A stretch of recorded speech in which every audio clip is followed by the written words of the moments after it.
It all kicks off with our protagonist snapping back to memories of just a few days ago. Back then, before all that noise, his tail stretched way farther, long before the guild was packed and buzzing with people. Back when he was still a little kid, a mercenary crew snatched him up and raised him. By the time he understood anything, he already had a sword in his hand, standing over blood-soaked battlefields like it was normal. He was still running mercenary jobs right up until recently. Honestly, he loved it, kicking back with his crew and diving into whatever missions came their way. He finally pushed into a brand new town, and the moment he stepped onto those streets, one building grabbed his attention like a trap snapping shut. He spotted it in an instant, and it was the local adventurer guild, the kind of place where someone like him could finally claw his way into a brand new start. When he looked at what was left, it was grim, just the leather armor on his back and that one massive greatsword hanging over his shoulder. Other than his gear, he had nothing. He still had a few silver coins tucked in his pocket, and he stood there at rock bottom, panicking, knowing one thing for sure: he was about. He absolutely refused to end up on the streets, so he had to make a move, right now, or he'd be fully homeless. He stands before the gigantic quest board, eyes widening as he realizes the jobs are stacked way higher than he ever imagined. Everything from hunting monsters, just cleaning up, hauling chores, the whole 9 yards. And to him, it doesn't feel like some legendary guild at all. More like a back alley shop that takes whatever odd jobs people throw at. If anyone asks, he glances at his rank tag and remembers. Being stuck in bronze isn't just a label, it shuts the doors on everything he can sign up for. And the fact he's doing everything solo only makes it worse. He keeps staring at the postings, hunting for his next move because he can't just grab any job he wants. Yeah, work isn't non-existent for a guy like him, but the choices are straight-up terrible. Right when he's weighing his next move, a hand taps his shoulder from behind, and a sharp voice calls out, begging for his attention. He whips around, and there's a friendly-looking blonde guy, grinning and waving like they've known each other forever, asking if he's still on the lookout for a job. The stranger claims he looks like a real swordsman, dangerously competent, and then says, since he's alone, he's probably hunting for someone to team up with and take the load off. The blonde adventurer doesn't waste a second. He straight up asks that guy if he's down to join his crew for a job. He tells them, yeah, we've got a pretty big party, but we're getting crushed because we've got nobody who can lock down the front line. And he's yanked back to his days in the mercenary corps. Back then, he would have blasted an offer like this out of existence on sight. To him, being a mercenary is simple. You're just temporary muscle you can buy with cold cash. Sure, you get freedom, but there's no safety net, and everyone uses you until you're finished. Since one mistake can blow everything up, he's trained himself to scrutinize every client and every tiny detail twice before he ever dares to say yes to a contract. He stands there, visibly rattled, realizing his usual professional standards just slammed headfirst into a brutal roadblock. Because the blonde guy leans in real clothes, and I tell him the truth. This group hunt pays way more than any solo job he'd ever land. His face snaps stone-cold serious as he stares straight ahead, and it hits him, one simple realization. And finally he snaps and asks what the job actually is. The blonde guy lights up, firing back if that means he's finally interested, but the truth is brutally simple. When he's this broke, none of his rules even stand a chance. Smash that like button, then hit subscribe. For more secret manga gems, now I dare you hit that comment button. Yo, comment down below. I'm loving every second of this, and I bet most of you. If you don't, then no excuses. Fine, let's keep going. Lulun bursts in grinning, firing everyone up, and announces, right to their faces, that today he's officially recruiting a brand new member for their party. And he jabs a finger at the 5 people sitting there, because they're the crew that's about to team up and take down this job together. With a brand new face in the crew, Lulun blurts out that they should kick things off with fast introductions, so everyone finally knows who's who. He kicks things off with Lauren, calling him the new guy who will stand shoulder to shoulder with him on the front line, and Lauren keeps it straightforward, saying he can't wait to work with them. Lulun then pulls Naren in and blurts out that he's her childhood best friend, and that the two of them are chasing the same dream, breaking into the ranks of the top-tier adventurers someday. Naren is a copper-rank thief right now, and she's dead serious about the whole thing while Lulun heads for Oxy. That group's copper-rank mage stays mostly hidden under her hood, quiet as a shadow. He says Oxy and Naren actually locked eyes the very first day they joined the guild, and ever since, they've never once left each other's side. Lulun starts hyping up Oxy to Lauren, bragging that she can actually pull off 3 full spells in a single day. Then Lauren just stares like, wait, Is that actually impressive? Lulun is seconds away from introducing the next person, but right then someone at the table jumps in and shouts over him, demanding to speak first. Lapis shoots her hand up and asks if she can introduce herself, and Lulun just shrugs, totally calm, telling her, go for it. She whips around to Lauren with a huge grin and warmly greets him, saying how amazing it is to finally meet him. She comes right out and calls herself Lapis, priestess of the god of knowledge, and admits she was just appointed recently, so yeah, she's still a total rookie. She stares him dead in the eye and says, I can't wait to team up with you and crush this request together. Lauren just stands there for a beat. He gives her a quick nod, then drops a simple, okay. Lulun jumps in and says Lapis has been a lifesaver ever since she moved into town, except Lapis shoots back that she can only cast 2 spells a day. Lauren shoots a skeptical look and is basically asking, wait, is this really the big deal everyone's making it out to be? Finally, Lulun smirks and points at himself, basically saying, yeah, I'm the boss here, since he's the copper-ranked swordsman steering this whole party. He winks at Lauren and tells him to lock in the name Lulun, because this kid's going to become a legendary hero someday, no doubt. Naren starts hyping him up like he's the strongest guy on the planet, and Lulun tries to play it off all embarrassed, until he admits his humility is just the next big sign he's pure hero material. Lulun decides this is the perfect moment to spill the tale of how his journey began, starting with when he was a kid, hunting down a hero's book and sounding. I'm pretty hyped about it, but Lauren just sits there, stuck in her head, analyzing the party's vibe like, it's basically him and a bunch of girls. It's a wild shake-up from his old mercenary life. Back then, women were few and far between, not because they couldn't fight, but because the whole vibe was totally different. And yeah, he's mostly cool with that, because the real trouble is something totally different. He glances down at his drink like it just hit him. While the minutes keep slipping away, Lulun and Naren just won't shut up, and Lauren's starting to wonder if this conversation is ever going to finally end. He finally lets out this huge sigh, chops Lulun off mid-sentence and blurts, can we actually get to work? Then pushes them to talk job details right now. Naren blows up, snaps at him, and tells him to stop killing the vibe right when the story hits the best part. Lauren just glares at them, already thinking, with a crew this packed with girls, drama always shows up, and yeah, it's starting right. Like he got drafted into the most unbearable party imaginable.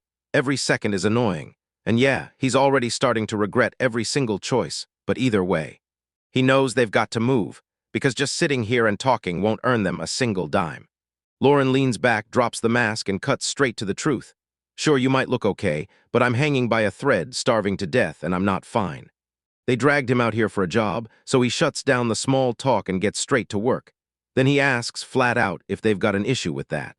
Lulun pauses for a beat, then snaps to it, the guy's right, and she just nods, agreeing like, yeah, you're dead on about. He pushes everyone forward and says, you've all gotten comfortable with each other, now it's time to cut the small talk and get down to business. Naren's not buying it for a second. He glares over at Lulun with a massive pout. Then she asks if he's seriously planning to bring this guy along, and she even jabs a finger straight at Lauren, claiming he's just some former mercenary who'd take any dirty job for a paycheck, and straight up questioning whether they can trust him at all. Lauren just sinks back into her seat and takes the insults, and he's like, asterisk man, her small-minded take on my old life is painfully typical. He stares at his boots as the silence stretches, and yeah, he knows most people see mercenaries as monsters anyway, but he can't shake it. He's F*** ed up. But he refuses to let it hit his heart, and he slams the conversation back to his own problem, reminding everyone he's dead broke and this win is his only lifeline. Lulun just stays quiet while Lauren keeps insisting he was dragged here for a specific job. And then he presses one more time, asking if there's really going to be any trouble when he tries to get started. Lulun finally admits that Lauren's got a point. He nods along immediately, agreeing with him without hesitation and flashes a grin, telling the whole crew that now that they've finally sized each other up, it's time to dive straight into the real job details. Naren's not having any of it. She crosses her arms, puffs up in a furious pout, and demands Lulun whether he's really serious about dragging this guy along. She pivots to the priestess and grills her, then turns to Lapis and demands her opinion on whether a mercenary should be added to the crew. Lapis stays ice calm, takes a breath to think, then starts freaking out over how to even explain her thoughts. But she's brutally honest. She straight up tells the group she doesn't think it's a bad idea at all to bring him. No, Lauren just stands there and watches Naren snap, while she rips into her, saying this is exactly what happens when a sheltered church girl has no clue how mercenaries actually operate. But Lapis refuses to let the comment hit. She slaps a hand on her chest and admits she was, raised in the church for sure. And she might still be clueless about all the gritty details it takes to live as a hired mercenary. She flashes them a huge, confident grin and tells them, straight to their faces, that she still trusts her own gut to read someone's true character. Lauren makes it crystal clear he's not here to stay. He turns to the group and snaps, "This is only for this one job, so just hang in there and put up with me for now and..." Lulan grins and says he'd be totally cool with Lauren joining the party for good if he ever wanted. But Lauren says nothing, keeps standing with his back turned as the whole group finally huddles up to talk shop, and Lulan snaps, "All right, no beating around the bush. This time our mission is a goblin hunt, and it's specifically running into a whole pack that busted into a forest near a village, 3 days away from anywhere safe, was just a normal assignment." But Naren looks absolutely pissed by the news. She fires back, asking if he means Ein Village, and when he confirms it. She starts griping on the spot, muttering that this job is beneath her, and insisting they should have grabbed that better request instead. Oxy cuts in fast, asking if Naren is talking about that request to go check out the brand new ruins they just discovered. But she slams the idea shut fast, telling Naren there's no way they're landing that gig, because the guild only hands out big jobs to parties with way more experience. Even so, Naren isn't buying it. She huffs and snaps that if they keep settling for small stuff, they'll be stuck doing cheap work for the rest of their lives. Lulan stays upbeat like always, telling her, "We just knock out a few of these jobs, prove they're reliable, and then the guild will have to start throwing the big ones at us." Lauren cuts straight to it and demands to know exactly how many goblins they're counting for this job, but Lulan just flashes him a relaxed grin and straight up admits he's got zero clue. He tells them all they've got comes from one panicked villager who stumbled on them in the woods and sprinted off, and that's all that's left to go on. So Lauren leaves looking completely rattled, but Lulan shrugs it off. No matter how many show up, they're still just goblins. Lauren drops her gaze to his armored hand and quietly nods like, "Yeah, they don't stand a chance, not really." With the plan locked in, Lulan leans in and asks the table if everyone's cool with bolting tomorrow morning, and the crew all nods in agreement, and Lulan snaps, "Pack up for the trip, then meet me at the city's east gate." Later, Lauren counts his cash, and his last 3 coins barely stretch for a few days of food and a place to sleep, while medicine is suddenly totally out of reach. So the next morning, he storms up to the east gate ready to work, only to discover he's the only soul there. He's posted by the wall, staring under a gate guard's watchful gaze, suddenly freaking out that he might have shown up way too early. The gate guard stops Lauren dead and calls out, saying she's new around here, then asks if she's in town looking for work. The guard clocks Lauren's dead-tired face and demands to know if she slept at all. Lauren doesn't argue, just quietly admits it's true. Lauren tells the guard she's just waiting on a meetup, and he nods like, "Yeah, we're both getting the raw end of this early shift." He says getting that wiped out before a whole day of work is a terrible way to start. So the guard bursts into laughter and tells them to keep chatting a while longer, because it'll shake Lauren right out of his sleepy haze.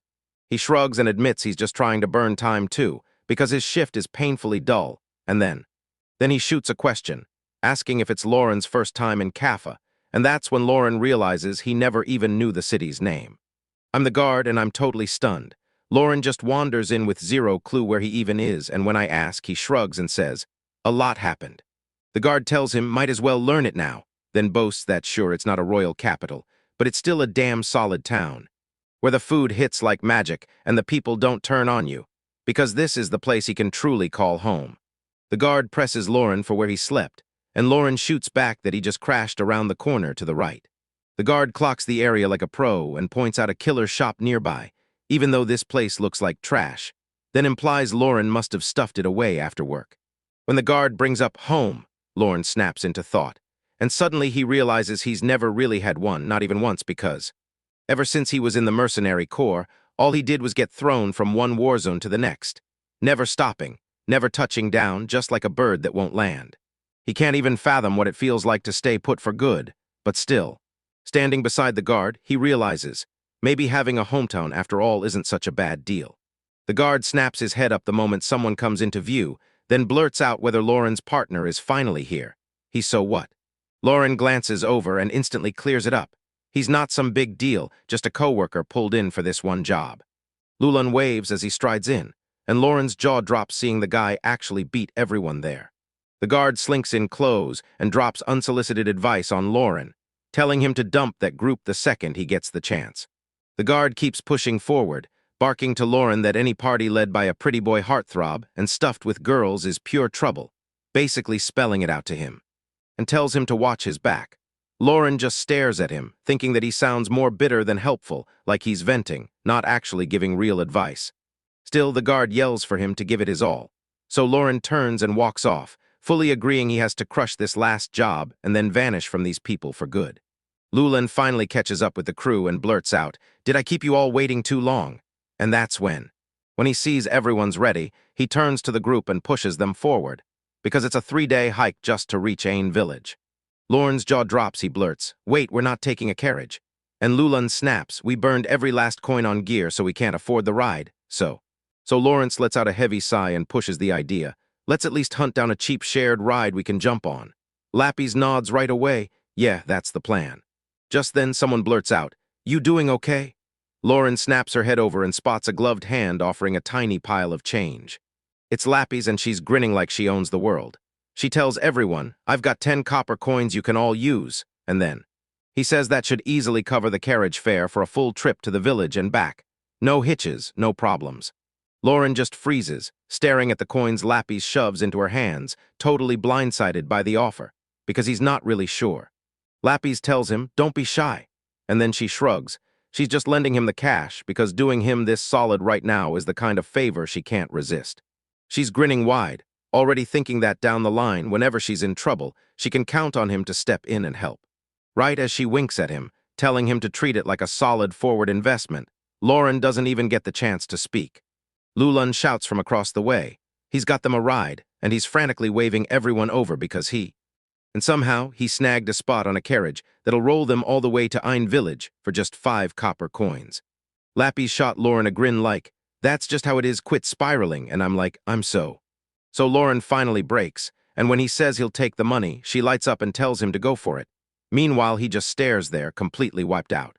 With the money squared away and the ride already waiting, Lapis breaks into cheers and shouts that it's finally time for the whole crew to get moving. But Lauren can't shake the nerves. He lets out a heavy sigh and realizes, somehow, he's already buried in debt even before the mission kicks off. As the crew strides through the giant city gates and heads out, Lauren can't shake the feeling that this trip is already turning into pure misery. It's a long, brutal way to go. Inside the carriage, Lulan's practically glowing. He tells everyone he's just relieved they finally snagged a ride while Naren leans in close to the driver and practically begs him to understand how huge this lift is for the whole team. The carriage rattles down a dusty, empty road that vanishes into the mountains, and Naren keeps going, insisting it would have been a total waste of time and energy to walk it. The driver just smirks like it's nothing, then says, "Relax." He'd already been heading home after selling off his crops and he had the space, so he turns to them and asks, "Are you the ones?" He's talking about the people who are meant to handle the goblin problem in his village, and he insists they need to get there ASAP. Lapis flashes a polite thank you. Even. She's secretly thinking, if he's really that worried about his village, then why didn't he slash the fare way more? Lulan snaps up with total confidence and tells the driver to leave the goblins to them, and the old man sizes them up. This crew looks solid, like they've got this. But Lauren's just sitting there, stress written all over her face, and he's like, "No, we're sitting everyone down and actually planning what happens when we get there." Until he realizes this crew won't let that happen. Lauren gets the carriage cover in place, then quizzes the driver, "Does this look good?" The old man smiles and says it's perfect, thanking him for the help. The crew slams on the brakes and sets up camp, and the drivers tell everyone to pack it in right now. Because if they roll out early tomorrow, they'll hit the village by noon. He wastes zero time, tells the crew he's going to bed first, and then slips out, leaving. Lulan glanced at the others and asked, "Should we grab some sleep too?" Naren's done. No more whining about being wiped out, and how the ride absolutely wrecked her so.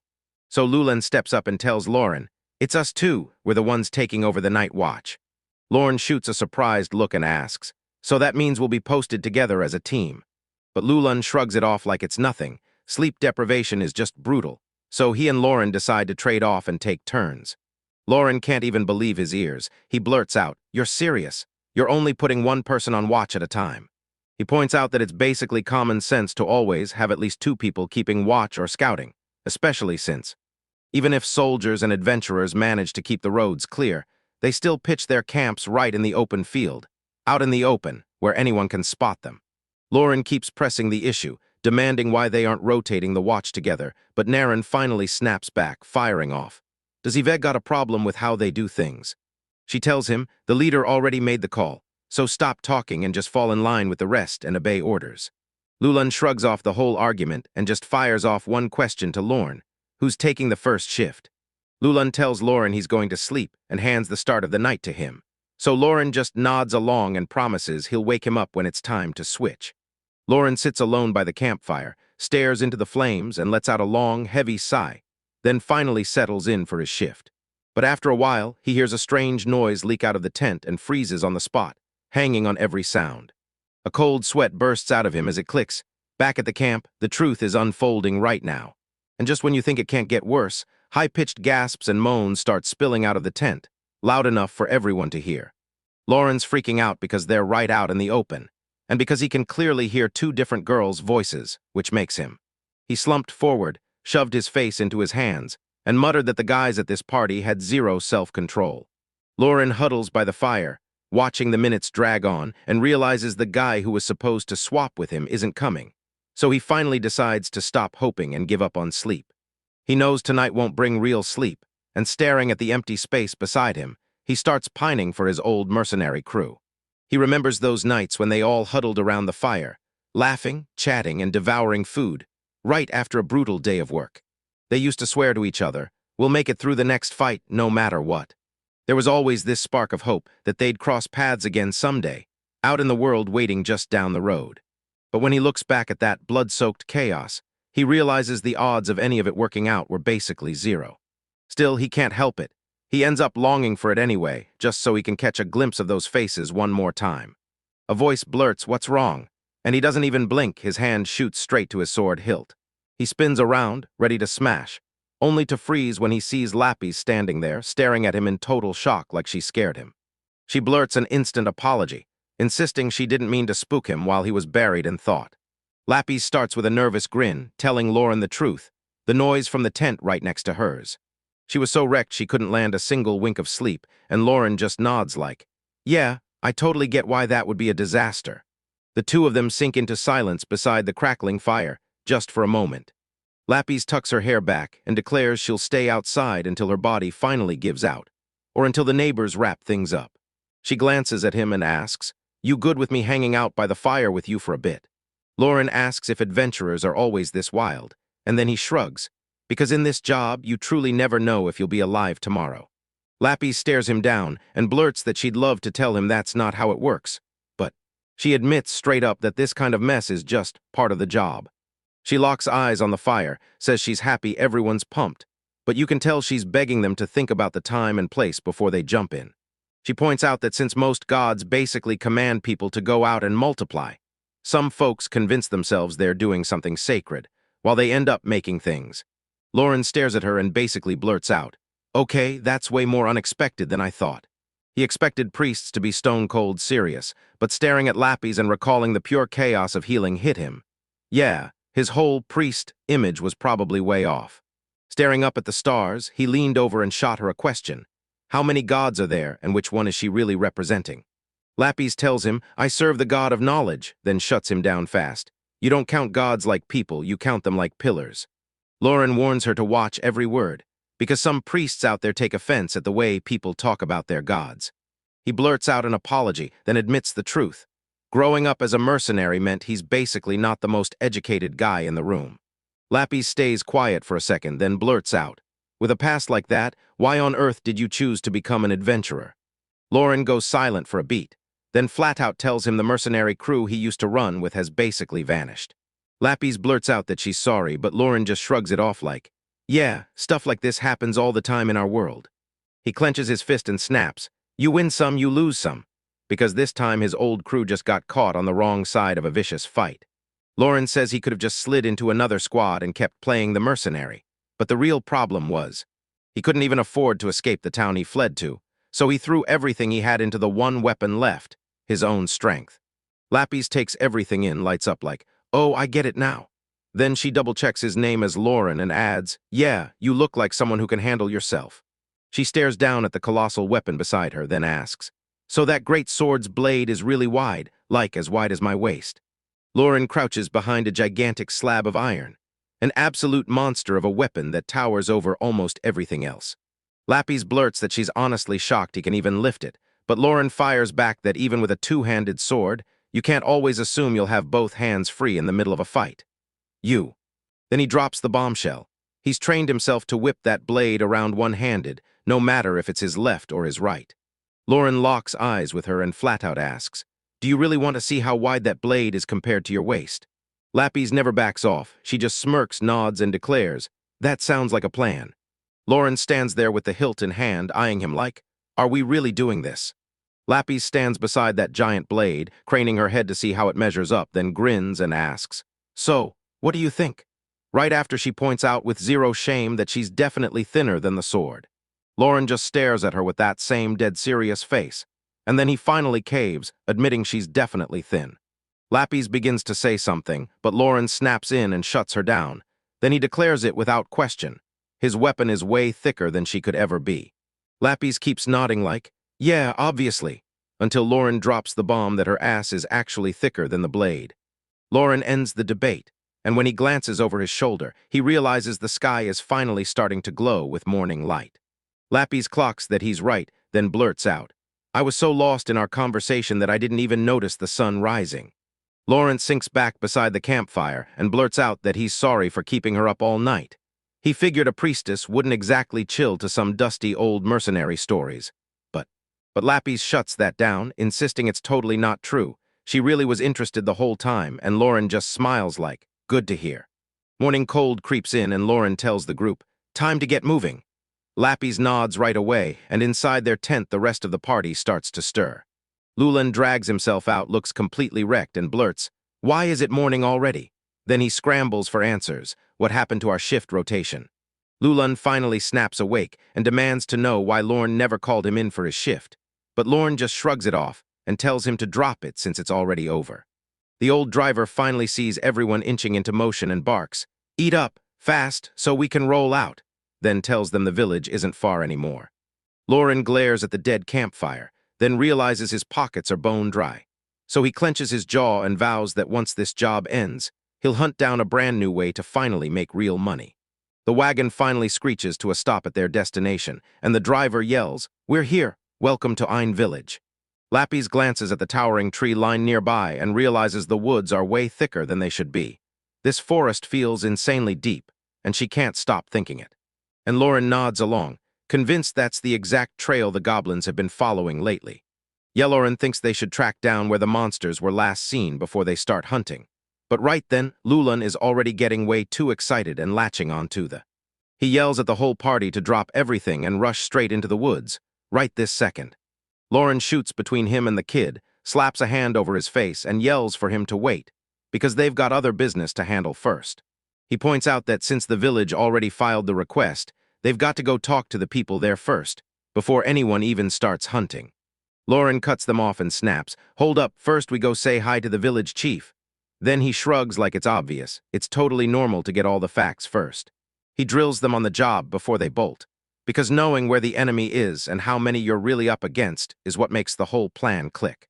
And honestly, just ghosting the guy who hired them is straight-up disrespectful. But Naren won't let it slide, snapping back that he's being insanely annoying. She thinks there's nothing left to do, just wipe out the goblins and clear the forest, and she's already over. So they tell him to stop acting like this and just leave a message with the driver, then push him, asking why he's so desperate to waste all that time on a hunt this simple. Lauren's face hardens, and she snaps that she needs to stop acting like her job is beneath her. Then he fires back, asking who she thinks is truly being. And that's super unprofessional. So he points out that even the mercenaries she despises have the decency to treat a client with respect. Just as chaos boils over, the village chief finally steps in and snaps, "It's fine. I've got this," promising he'll handle the introductions as long as everyone gets to work soon. Sarf gently pats Naren's head to calm her down, but she just mutters his name under her breath, still burning with frustration. Once the arguing finally dies down, Lauren steps in like a commander and tells everyone she's got this. She'll be the one at the front, leading them through. Lulun starts shouting the formation, yelling at Naren to back him up while Oxy and Lapis lock in the middle. Then he snaps at Lauren to hang all the way back and watch. For trouble, he acts like he's got everything under control, then flashes a grin and tells them to wrap this job up fast so the villagers can finally breathe easy, and just like that, he jabs a finger at the trees and yells, "All right, let's move into the forest." Naren trails behind, grumbling that they should just shut out that annoying mercenary, because the rest of them are more than capable of taking care of everything.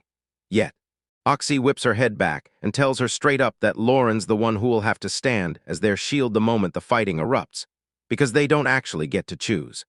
Lapis jumps in with a bright smile, promising she'll have her healing magic ready the instant anyone gets hurt, no matter what comes next. Naren's done playing along. He slams that idea as a total waste and tells her to stash that magic for when Sarf finally gets hurt. Lauren only shoots back a weary answer, and as the village chief stares them down and begs them to stay safe, they march straight into the woods. Only now they have zero clue what kind of goblins are waiting in there. They're supposed to be hunting, but they ignore Lauren's warning, so they stumble through this massive forest, lost and pointless, until they finally end up searching for nothing, until the boredom finally creeps in, and Naren blurts out to grab Sarf's attention as they push deeper through the thick trees. Lulan squints off to the side, jabs his finger and yells that he spotted raspberries nearby, right there, and it cuts off mid-sentence like he's about to reveal something huge. When Aaron thinks that's a brilliant idea, he blurts out, "It's been forever since we had fresh berries, let's stop and pick some right now." Even Oxy got distracted as she knelt in the moonlight, pointing out the grass and fox bamboo. Then she froze in shock, realizing all these amazing materials were just sitting there. Lapis's nerves spike as she watches everyone's focus slip, and she blurts out, "Should we be putting the goblin hunt first instead of?" She scours around for snacks and plants, only to end up standing there in the most painful silence, ignored, brushed aside, and feeling completely crushed while the rest of the group just does whatever they want. Lauren stares at the wreck and groans, "We totally forgot about the goblins." He's already clocking it. Those monsters are just roaming this giant forest with zero plan, drifting aimlessly, so. Lapis snaps her head toward him, her voice shaky and desperate, begging to know if they're really just going to stand by while the group keeps getting away with this. Lauren crosses his arms and tells her to do whatever she wants. He's staying out of it, and Lapis just sighs, stuck wondering if the goblins will finally notice them and storm in already. She shoots Lauren a look and says, "Looks like he's finally done with us too," then asks if he's still secretly trying to make this work.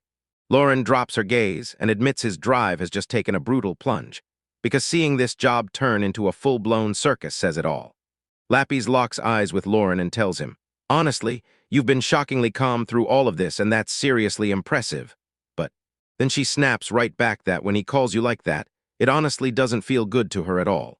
Lauren sounded a little unsure when he tried Lapis-san on her, and she immediately turned and told him, "Just call me Lapis, it's totally fine," even as she couldn't help wondering why he said it like it was a question. Lauren admits he hasn't had many chances to call girls by their first names lately, so he glances back and tells her, "If it makes you feel better, just call me Lauren." Lapis gets all flustered and practically insists. She really wants to keep calling him Lawrence right then and there. Then she starts flapping her hands like crazy, totally flustered, rushing to say, "This is just how I talk. I'm not trying to keep you at arm's length." Lauren flashes a small smile and tells her, "Just pick whatever name rolls off your tongue easiest." Lapis brightens up on the spot, beams back at him, and happily agrees to keep calling him Lauren-san. Deep in the pitch-black woods, glowing eyes suddenly pop up behind the bushes, like something is hunting. Lapis clocks Lawrence's mood flip in an instant and blurts out, "What's wrong?" But Naren suddenly crouches low and snaps, "Hold on," because she hears something in the dark. Lawrence's face snaps stone-cold serious as he realizes they're seconds from getting slammed. And he lunges for his giant sword as Lapis just stands there, eyes wide with pure worry. Lulan's still totally laid back, snack in hand, casually asking if this is just some monster. Naren kept scanning the area, swearing she wasn't certain, yet insisting she definitely heard a voice right near her. Before she can even get the words out, an arrow rockets from the trees and slams into Oxy's shoulder. Naren's voice rips through the air as he screams for Oxy. Then goblins explode out of the forest, charging in and catching the group gets caught off guard. Then Lauren snaps, screaming for them to lock their eyes on the enemies right in front of them. Lauren rips a massive horizontal slash across his blade, sweeping the area around him clean in one brutal move. Lapis asks if he wants her to throw up some defensive magic, her face full of worry, because he's clearly not okay, but Lauren snaps back right away, shutting her down and telling her she doesn't need any of that, because not now. He locks onto the fight and swings one crushing strike, carving through a goblin like it's nothing as he cranes his neck toward the tree line, trying to spot that archer lurking in the bushes. Lauren snaps to it. The sword's way too far for the shot he wants, and he can't help wishing he had a dagger he could fling instead, but then another arrow screams past, slicing the air just before it grazes him, and he barrels on through the chaos. A goblin screeches right nearby, and Lauren grumbles under his breath that his last hit was way too shallow. Lulan snaps curses at the goblins as they bolt, roaring, "Do you seriously think you can just slip away like that?" He screams that they're not getting away on his watch, then orders everyone to launch the chase right now. Lauren strides through the grass and tells him she knows his opinion doesn't really mean much, but then he blurts out that maybe they should stop before they chase it any farther, and Lulan snaps back on the spot, reminding him that they're here to wipe everything out. He screams that you can't call the job done if even one nest is still standing, and Naren lunges in to back him up, and she barrels right into Lauren's space, glaring and demanding to know why some mercenary thinks she's so damn important. Before she bolts, she yells, "The boss's word is law," and tells him to stop talking and just fall in line. Lauren watches them storm off with pure frustration on her face, because he's dead sure that smashing nests was never part of the deal. Lapis steps up, jabs a finger, and snaps that the rest of the group already left them behind, and Lauren just keeps nodding, lifts her eyes to him, and says, plain as day, "As far as I'm concerned."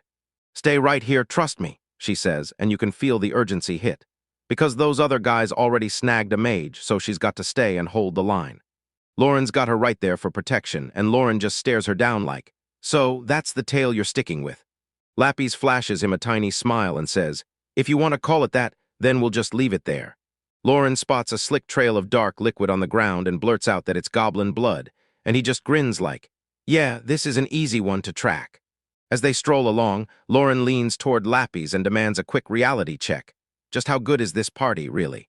He's laser-focused on one thing, how sharp that leader's sword skills really are, and it's because he's done his homework on goblins.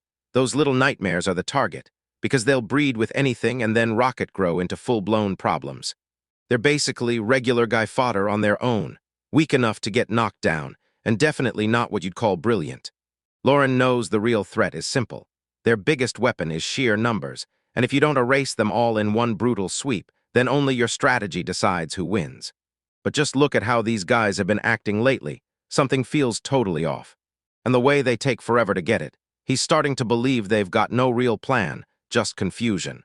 So he spins back to Lapis and presses her again. "Tell me straight, what's the leader's real skill level?" Lapis flicks her eyes back at him and demands to know, was he really a mercenary before all this went down? She gets lost in thoughts of those brutal, high-level sword moves, Hellfire Dance, Severing Wind, and then she just nods like she's made up her mind. She leans in and asks if he's ever heard the legend of that famous mercenary, the Sword Ogre. Lauren keeps a stone-cold face and tells him she's sure he's heard the name before, but everyone is saying the same thing. Cross him as an enemy and you're done for, but stand with him and he'll snatch the spotlight and the glory, turning him into a living legend no one ever wants to face on the battlefield. Lauren stares like, "Are you really losing it? Are you seriously comparing your leader to some monster?" And Lapis just laughs it off. And she tells him, even if you somehow rounded up 10 million guys with Sarf's skill level, even now, they still can't touch how insanely good the Sword Ogre is. Lauren freaks out, asking if they're seriously insane for betting their lives on someone this mediocre. But Lapis just smirks and points out, technically, he's in the same spot right now. Lauren doesn't even fight back. He shrugs it off and basically says, "I'm broke, so I'm not exactly in my right mind anyway." Lawrence snapped, complaining that his neck was so stiff he could barely move it under the pressure. Lapis just smiles through his whining, and he can't help but wonder why she's staring at him like he's a complete lost cause. The crew finally stumbles into the spot, and Lulan jabs at a pitch-dark hole in the rock. That's the goblin nest. They spot bloodstains stretching straight into the hole, and Lauren freezes, because the passage is so tight it can barely squeeze two guys through at once. That totally smashes his vibe. He grumbles that his giant sword can't do a thing in a cramped mess like that, then asks them to just skip the whole ordeal. Naren's shutting that down hard. She tells him to go home right now if he wants, but he's not getting a single cent of that reward money. Lulun scrambles to keep the calm, tells Lauren it's just a goblin, so he'll be fine, then shoves a backup weapon into his hands to make sure it actually works. He digs out that short sword he found earlier, even with the blade hacked to pieces and looking like straight-up trash. Lauren grabs that crappy blade with a heavy sigh. Yeah, it's trash, but at least it's something better than stumbling into a cave with nothing at all. Lulun steps in like a commander and starts barking orders, telling Oxy to ready a light spell while Neuron stays locked on the perimeter. The group huddles at the cave's pitch-black entrance, and once they're all ready, they lock in and rush. Oxy strides forward and thrusts her staff out, unleashing a lightning spell that blasts the entrance in a blazing wave of magical light. Lauren isn't buying it. He shoots back, asking why they're burning mana on light and why they didn't just grab torches or lanterns like normal people. Naren shouts that the coast is clear, but Sarf snaps back. Villagers might be trapped inside, so they've got to move like they're seconds from disaster. Lauren stays on guard, not buying it for a second, sure this can't be that simple, and that a nasty ambush is just waiting to spring on them. He's almost sure this is a trap, but he clamps the thought down and keeps it to himself. Then he tells the party, we might as well move out. With a brutal sigh, Lorne trudges after the others into a cramped, pitch-black tunnel, his massive sword locked tight against his back. The group pushes deeper into the cave, and all that echoes back is the thunder of their footsteps against the wet, dripping stone. Sarf scans the empty passage, stunned. Did the goblins panic and bolt because not a single lookout is posted anywhere? He figures goblins are too stupid to think ahead, and Oxy shoots back that they were probably too badly hurt to even bother standing guard at the door. Lapis scans the silent tunnel, then snaps, this crew is moving way too fast. She whips around to Lauren and demands to know what he really thinks about the whole mess. Lauren stays on high alert and tells them, those goblins aren't just passing through, they're dodging the guards to bait us into an ambush deeper in. Lapis looks absolutely shocked, staring at them like, wait, are goblins really smart enough to plan that far ahead? Lauren admits he's no goblin expert, but even a bunch of monkeys knows you keep a lookout posted, so he laps. Lapis leans in, eyes wide, and demands to know if he seriously thinks goblins are more advanced than monkeys. She goes full nerd, screaming about the intelligence gap, how monkeys whip up tool tricks and even build little societies like humans do. Lauren just gapes at her, totally confused why she's freaking out over trivia right now. Then it hits him. That's exactly how priestesses of knowledge operate. The talk snaps to a sudden halt when Sarf freezes dead in his tracks. Lapis feels the shift in his vibe and shoots him a question. Did he spot something up ahead? Sarf leans into the darkness and points out he can see a faint light up ahead, like a room is waiting there. Lauren snaps to the truth fast. If they can spot the light, the enemies already clocked their approach. Naren can't shake the feeling they're about to step into a goblin ambush, while Oxy warns that archers are going to turn this into a non-stop headache. Sarf steps up, grabs the lead, and charges straight in to block the arrows while the rest of the crew covers him. Lauren stares at him with her arms crossed, genuinely impressed. This guy actually has the nerve to sprint straight into an ambush on a skinny path. Oxy brands it a suicide mission, then drops her guard, deciding she'll fire off her defensive magic to give them even the tiniest chance. Sarf pushes her to do it anyway. Even after she warns him, she only gets 3 charges a day, and this choice will burn one of them. Lapis catches the look on Lauren's face and calls it out. He's clearly furious with this plan. Lauren just stands there, massive sword riding his back, and you can see the confusion in his face like, how in the world is this even gonna work out? Lapis can't hold back her curiosity, so she leans in and asks what kind of move he'd pull off if he was the one steering the whole fight. Lauren cuts in and tells everyone, don't even think about stacking fresh wood to light a fire at the cave entrance. Sarf shouts that the quickest way to clear a cave with 0 exits is to slam down fire and let the smoke and heat do the rest, while Lapis immediately counters that they'd still need oil for a stunt like that. But Sarf just shrugs it off, insisting Greenwood won't burn the way they think, and with flint and oil gone, they might as well throw in the towel and head home. Lauren drops her gaze, realizing it's downright depressing to be dead broke while chasing some leader. Then Lapis clocks exactly why he's fuming. Suddenly, Sarf snaps to life and blares Lauren's name, calling her out loud. Name told him he can't keep hanging back. He needs to move up to the front line with him. Lauren's not exactly fired up about it. He shoots them a look and reminds them he's got 0 defensive magic up right now. Naren starts screaming that since Lauren's got that huge sword, he should just use it as a shield, and Oxy goes, "Honestly, that's a solid plan." Lauren stares at his weapon, realizing he can't even swing it in that tight cave.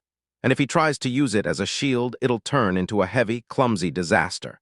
Sarf just smirks and says, "I'm sorry, but we can't burn 2 magic charges in one go, so I'll be the one backing Lauren up." Lauren realizes he's stuck with this plan, and he just spirals, muttering that his luck has been straight-up cursed lately, so he glances at his gear, already thinking, "All right, I'll make this work somehow and claw my way through this mess." Sarf doesn't hesitate for even a second. He bolts forward, bellowing at the absolute top of his lungs, demanding everyone clear the way. Lauren just slumps there, completely over it, glaring as Sarf's noise levels go from annoying to way too much.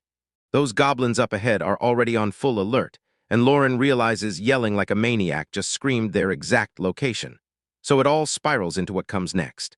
A storm of arrows comes screaming toward them, but every single one just ricochets off Sarf's magic shield like it's untouchable.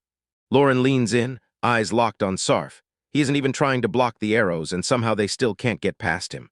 It hits him, magic isn't just cool, it's exactly what you need when the world turns like this. And then, Sarf gets even more fired up, blaring orders at the crew to keep pushing, finish this fight right now. He rockets upward and dives straight into the goblin pack, kicking off the real fight.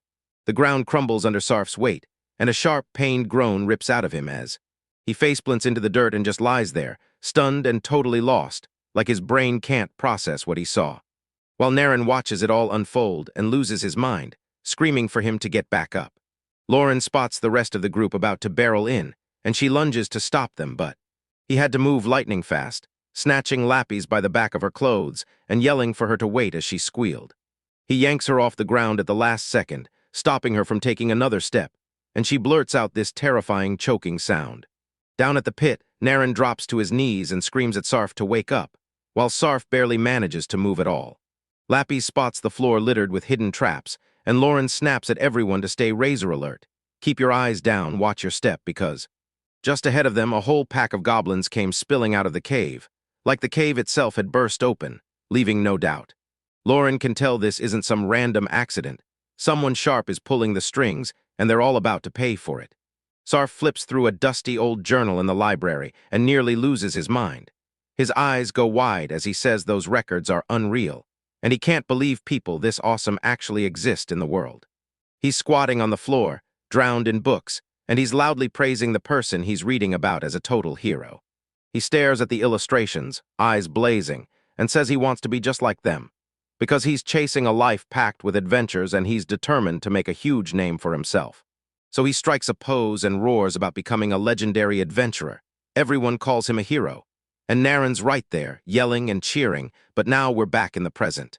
The whole vibe flips upside down. Naren is screaming that none of this is supposed to happen, while Sarf stands right behind her, absolutely wrecked. Everything spirals out of control the instant Neuron unleashes a blood-curdling scream. Sarf panics and lunges to grab him, but then boom, an arrow rockets out of nowhere and smashes straight into his chest, ripping a brutal scream from his throat. He can barely process it, eyes bulging, staring straight ahead, and he's cursing his rotten luck because he can't even process this. This is supposed to be a few goblins, but the whole group barrels in with weapons up, wrecking them before he can blink. Lauren keeps her eyes locked on the side, trying to figure out if the big-time guy she spotted earlier is really the one pulling the strings. Lauren locks eyes with the leader and blurts out that it's way bigger than the rest, but she insists there's something more going on than just size.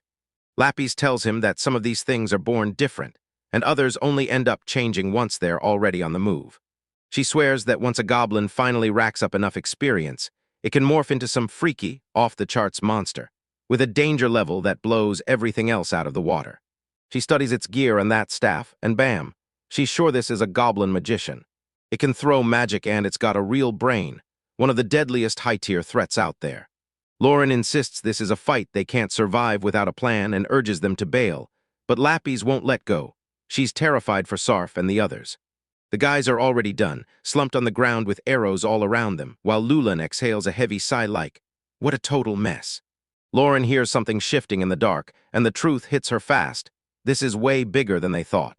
He screams that the attack is coming from behind now too, and Oxy panics because the only escape route is completely sealed off. Lapis stares in pure disbelief, her face twisted with disgust as she realizes these simple goblins are actually smart enough to nail a deadly pincer attack. Oxy thrusts her staff into the air as it bursts into light, screaming at the sands to scatter and to fall into sleep. She blasts her magic, and a brutal wave of energy rockets straight into the monster horde. But the goblin magician grins and lifts a weird, glowing stone like he's already seen this moment coming. The entire cave erupts in a blinding flash, wiping every last thing from sight as if reality just got erased. Lauren squints and throws an arm up to block the glare, freaking out because that light is doing something, and he's got no clue what. As the light dies out, he whips his gaze over and finds Lapis folded up, completely collapsed on the ground. He leans in, asks what's wrong, and starts piecing together what hit her right before that. She looks absolutely wrecked, eyes lifted as she blurts out that she can't believe any of this is really happening. Lauren snaps her gaze back to the front, and when someone yells, she can't even process what she's seeing. Goblins are still standing and surging forward, and Oxy's freaking out because her spell didn't drop a single one. As the goblins surge closer, the whole party scrambles backward in pure panic, and Oxy throws a screaming warning, telling those monsters to stop and keep their distance. Lulan snaps, screaming at the lead goblin to get the hell away from the girls, right now. But the goblin ignores Lulan completely, and slams a massive, heavy punch straight for her head.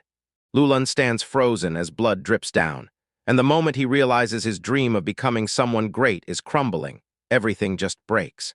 Everything spirals out of control in seconds. One goblin yanks Oxy by the hair while another snatches up Neuron, and both of them are screaming for help. As Lulan's vision blurs and monsters swarm closer, he can only think one thing. Why was he ever meant to be the hero if this is how it ends? Lauren watches the disaster from the sidelines, staring at those guys like, yeah, they're basically done for. Look, he whips his head around, and the moment he does, he realizes the whole pack has sealed off every exit ahead of him, and, gripping Lapis tight to keep her from slipping, he demands, "Are you still stuck? Can't you move your legs at all?" He leans in, eyes locked on her like, what's going on? And then he demands to know if her body really just totally crashed on her. Lauren realizes it's spiraling out of control fast. Then they get pinched from behind, and he knows they'll be fully trapped if they don't move right now. Lapis just stares at him as he's sweating, scrambling for a plan. Because right now, he's got no clue what the hell he's even supposed to do next. Lapis blurts out, "There's no other way, just go. Leave me behind and run." Lauren blinks, her voice suddenly sounds nothing like before, as she hurriedly tells him, "I'm just in your way. If you're alone, you can actually get out of there." She looks down and points it out. Goblins might hesitate before taking the women, but a creep like him, he'd be dead for sure. She tells him, "It's okay, just save yourself and leave me," but Lauren just fires off a quick reply, then shoots his hand toward his back. And while Lapis slumps there, crushed and beaten, he snaps his gaze away from her and lunges for the hilt of that giant sword. Lapis is totally lost, opens her mouth to say something, and then Lauren snaps, "Shut up," and orders her to stay quiet. He fires off one last warning. If she doesn't stay sharp, she'll end up biting her own tongue while he takes care of this. Lapis shuts her eyes, presses a hand to her chest, and declares that choosing to stand by Lauren and be right there is exactly where she belongs. She gets totally fired up, clamps her fists tight, and tells him with full confidence that she's staying right by his side. She shot him a wink and a sweet smile, then raised one finger and said, "Do me a favor right here." Maybe, just maybe, he'll end up being the one who steps in and helps her out later on. Lauren just lets out a tired sigh, then shoves herself under his arm like a sack of grain, warning him that this ride is about to get brutal. As he strides toward that light at the end of the tunnel, he can't ignore it. This is pure, high-stakes gambling. He yanks his massive sword free with deadly focus, roaring, "We just got a goat for this." And then the goblins in their path shriek in panic and raise their bows, loosing straight for them. Arrows streak straight for them, but Lauren explodes forward and throws herself right into the chaos. He tightens his grip on Lapis, barrels through the first wave of enemies, and refuses to slow down for even a second. Lapis gets slammed and bounced around, groaning through it all. Then she digs deep and tells herself she has to push through. Lauren clocks that the way back is completely blocked, so she has no choice. She barrels straight through the front, where this goblin magician is posted as a guard right in front of the last remaining exit tunnel. Lauren squares up and screams that he's going in for it, right as he launches his move. The magician unleashes a brutal fire blast that tears straight through the air. Lauren spots the fireball, and when it streaks toward him, he realizes it's blasting way faster than he ever expected, so he lowers his head and barrels straight at the hooded creature anyway. The goblin flicks his finger to try again, and Lauren screams at him that he won't pull it off before time runs out. So he just rockets into a full-speed leap, lunging over the gap like his life depends on it, and clamps Lapis to their chest as they sprint down the passage toward the glowing light at the end. Lapis is hanging on for dear life, and when Lauren doesn't look like he's getting any safer, she blurts that he should ditch what he's carrying, because this is getting way too close for comfort, but she grimaces and groans while they push on. Lauren snaps at her to shut up and save her breath while he barrels onward, heart pounding, because it feels like they barely clawed their way out alive, and he's sure they have to put serious distance between them and the goblins before any backup comes hunting. But then it smacks him. His one move wasn't just wrong, it bulldozed him straight into the cave, the complete opposite of the real exit. Lauren keeps moving with grit, but doubt starts creeping in. Was pushing deeper into that darkness really the right move? He realizes the past is burned behind him, so he can only beg for one last exit somewhere up ahead. Otherwise, their situation is getting brutally worse for both of them. As Yellowren sprints through the tunnel, he mutters through gritted teeth, cursing the fact that this job turned out to be way more trouble than it was ever worth. Lapis is blown away that he can sprint like that in total darkness, but Lauren cuts her off. Shut up. Let him focus. She snaps that being lugged around like a sack of potatoes is the pits, and Lauren suddenly explodes. He's trying not to die, so she'd better shut up. Lapis admits Lauren's warning is dead on, but no matter what, she still can't shake the feeling that this mess is hitting wrong. She clenches her resolve, speaks up, and pushes for a totally different plan. Lapis blurts out in shock, asking if he's using magic, while Lauren just wants to know, can she finally see the path now that it's all lit up? She snaps at him, telling him to stop dragging her around like she's nothing more than some piece of gear. So Lapis lays it out. She's not begging for some wild Princess Carrie or anything like that. But she's telling him, at least give me a piggyback ride, make this a little easier on me. She pauses for a heartbeat, then quizzes him, so, what do you think about that switch? Lauren actually nods along and says this is way easier. Then she climbs right onto his back to move. As they push deeper into the dark, Lapis starts to whisper something new to him. She tilts her head in close and thanks him from the heart for saving her back then. Lauren feels her voice snap back to normal, and now her mind races, trying to figure out why she can't stop switching it. Lapis scoots closer and fires off a serious question. Then she can't help but wonder why he'd save her in the first place. She calls him out for ditching the rest of the crew to die, yet he still risks everything to come back just to get her. Lauren tries to play it cool, claiming it was pure luck and a random whim. Then she reminds him, dead serious, that he still owes her for that copper coin. He tells her, pick the reason that feels best to you and let's call it done. But Lapis pushes, can't you just let me believe you're a nice guy? And he snaps it down on the spot like, a real nice guy wouldn't ditch his teammates. She doesn't care. She tells him straight up that since she's the one who got saved, she's not changing her mind anytime soon, because in her eyes, he's still a good person. Lauren tells him to do whatever he wants, and she just flashes a huge smile, clinging to his back like she's riding the moment. They press on through the pitch black, and then, after a few more steps, Lauren snaps back to that conversation from just a minute ago. He leaned in and grilled her about that weird way she'd been talking, trying to figure out if that polished, polite version of her is the real her underneath. Lauren trudges on with Lapis riding on his back, but he suddenly blurts out that her body might be the real issue. Then he hits her with, was there actually a reason you suddenly couldn't move?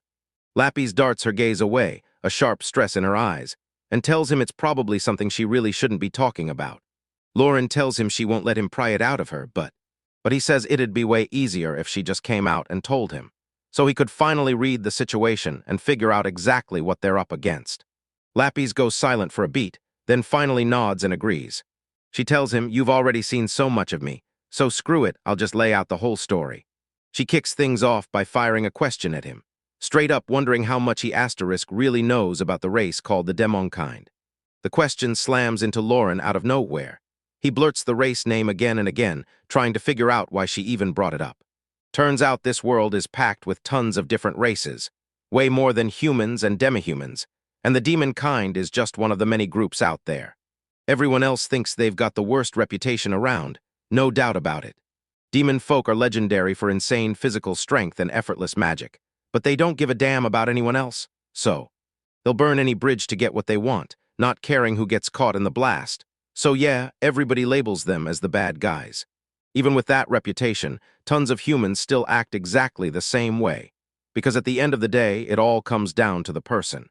Lauren still remembers a long-time mercenary pal of his warning him, once, never to judge someone just because they're a demon. And it doesn't help that every church out there turns on them, because they refuse to fake belief in God. But the wildest part? They look exactly like regular people until you notice those deep purple eyes. Even when a demon king shows up out of nowhere and sends the world into panic, that doesn't automatically mean they're all plotting to take over. Lapis cranes her neck over his shoulder as he carries her, and she asks if this is the exact race he's been daydreaming about in his head.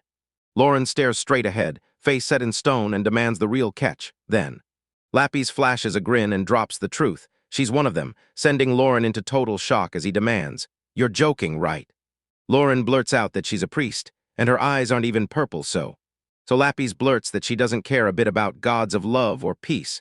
She only joined the god of knowledge because their interests line up with hers. And because the only rule God ever demands is simple: keep learning, soak up every last thing you can. She can sling holy arts and sorcery alike, because her god treats magic as just another kind of knowledge. That's huge because with most other gods you can't use magic at all, period. Lauren finally realizes how she managed to pull off that light spell in the first place. Realizing being a priest isn't just one job at all. It's like she's moonlighting as a mage too. He asks if humans who follow her god can pull it off too, but Lapis warns it might be only a handful, and none of them stand a chance. Nothing is going to beat how good she is. She struts around like she owns the place, smugly insisting it's just common sense that demons are far stronger than any human. Lauren straight up admits it. What she's saying actually clicks, and once people realize someone can juggle both magic and holy arts like that, they'd swarm her god and try to become priests, So it hits him hard. Why would a demon even waste its time chasing the life of an adventurer? He blurts out that he'd always believed demons just lurked, hidden deep inside those central mountain ranges. Creepy spots that are not physically possible to enter or escape. Somehow it still happens. It looked like they kept other races at arm's length, just because their isolated home made contact feel impossible. Lapis finally lets the truth slip. Demons are crawling out into the world non-stop. They just never get caught, and Lauren's stunned like, "Wait, what?" But she tells them they look just like humans, so if they're careful, everyone assumes they're only a bit talented. Then she shrugs and says the obvious ones should stay home. But sometimes they break through only after they clamp down on their own power. So Lauren's stuck, totally baffled by the whole idea of a limit. So Lapis finally fills him in on what's really going on. She lets out a tiny grunt and swings her arm up to his face, showing. Lauren shoots him a look and holds up her hand, daring him to admit he can't tell she's only faking, while she's left stunned that she recovered enough to lift her arm already. Lauren's mind goes blank from what he's saying, so she blurts, "Wait, say that again." Lapis leans in and tells him the brutal truth. This body she's in right now isn't real at all, because her arms, her legs, and even her eyes are nothing but magical fakes she stitched together herself. She tells him she's got to use her own way of moving, because that's the only thing that makes her body obey. Only to drain her to the bone, just so she can stay functional while he hauls her along. Then Lapis pivots fast, leaning in as he asks Lauren, "Did you finally figure out why Oxy's magic wouldn't trigger earlier during the fight?" She figures some goblin magician hit them with a spell called Mana Lost, and that's what likely knocked everything out. It's basically a magic-killing field. Step within its range, and your powers shut down instantly. But a normal goblin doesn't have the juice for that, so she figures they've gotta be using some kind of mana-storing item. Lauren yanks out a weird object and shoots, "Is this the magic tool I've been talking about?" while holding it up for everyone to see. She blurts it out while they keep hustling forward. Lapis glances back and instantly confirms, "Yep, that's the exact item behind the trick." Lapis starts scratching her head. Why would some regular goblin even be holding something like that? And she's relieved it dies before it can stay powered up. So it's not gonna feel like a non-stop threat, but she tells Lauren, "Don't get hopeful yet. I'm still stuck for a while before I can move my limbs." She cracks that they got lucky. Her eyes are still working, and then they push even deeper into the cave.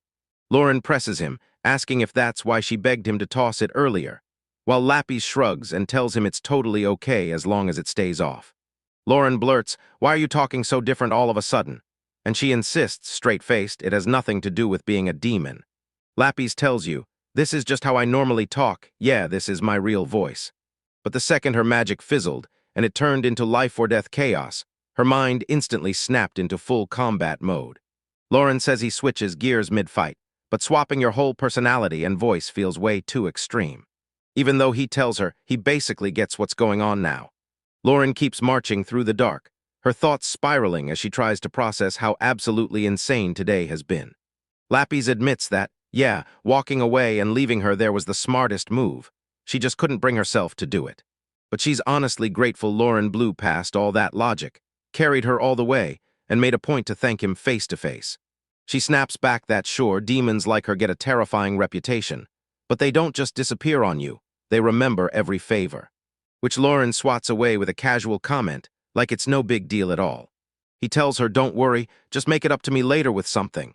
And then he stops right there as the tension hangs in the air and he makes it crystal clear. All of this only matters if they can claw their way out of this cave alive. As they push deeper, Lapis blurts out, tell me you've noticed how freaky this cave feels, especially after that goblin attack. He's back there pointing and yelling, I've covered so much ground, and we still haven't spotted a single exit. She swears she figured the goblins were just chilling in a regular cave.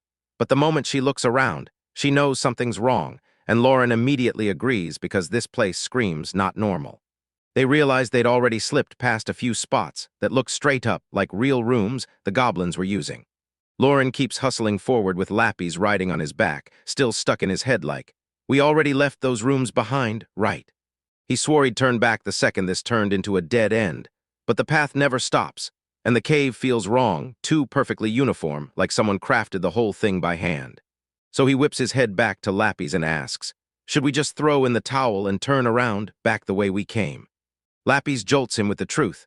If they turn back, they're forced to march through that same room all over again, definitely not the move they want.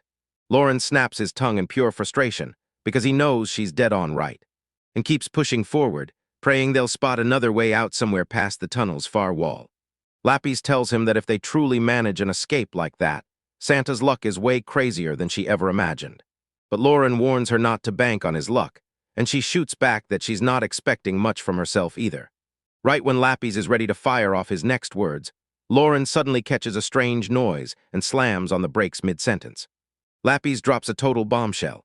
When she fled the demon world, her own parents snatched her eyes and limbs just to keep her powers in check. Lauren can barely take in what she's hearing. He keeps saying parents, and she just stands there, stunned like the cruelty, and it hits her in the chest. And Lapis just keeps going, grinning like, that's exactly why I ended up in this total mess of a party, so I could become an adventurer. Lauren finally drops into a slump, yanks the truth out of her mouth and says she's the winner, then admits his life might sound way less miserable than hers, but she tosses it out like it's nothing. Sarf and the rest are so boneheaded that keeping her identity hidden is a piece of cake. Then Lauren snaps, all right, you can stop talking now. Lapis gets choked up explaining that her parents got her real back somewhere in the human world, and now she can't go home until she finds them. So Lauren tries to break the tension, telling him she never meant for this to turn into a contest over who has the worst luck. Lapis panics and asks how she's even supposed to reattach her parts if she finds them. So Lauren tells her to stop stressing, rush back home, and ask her parents the second she's done. But Lapis suddenly yells his name, forcing him to look ahead because Lauren asks if they've run into a dead end, and Lapis fires back. No dead end would be glowing like that path, right there in front of them. Lauren spots a sickly glow ahead and panics that more goblins are lurking in the cave. Then Lapis snaps that she senses nothing nearby. So Lauren orders her to cut the magic light, then she slips into the darkness, moving like a shadow. With her in his arms, he demands to know if she still can't stand on her own, and Lapis rushes to apologize for being such a burden.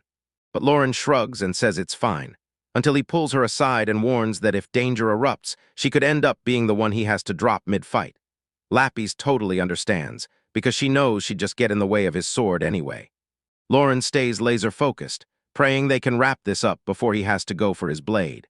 And the two of them push farther into the cave, racing straight toward that tiny, flickering light. They finally hit the end of the path, only to slam into a wall, and then Lapis spots it. The glow isn't blocked at all, it's sneaking through a tiny crack. And she says she could probably squeeze through that tiny opening on all fours if things got desperate. She snaps the truth fast. Because of how her body is shaped, she'd never slip through a random hole like that on her own. Lauren just stands there, watching the struggle, and she's already convinced she's basically guaranteed to have her butt stuck in there too. Lauren stares at the thin crack, and when she sees no other way out, she decides to smash the wall and widen the opening herself. But because it's about to get loud, he turns to Lapis and orders her to keep an eye out for anything shady. She flashes him a grin and says she's got their backs. So Lauren snatches up his massive sword, wondering if he can pull off the job in time before their pursuers close in. He throws everything he's got into it and hammers the blade against the stone.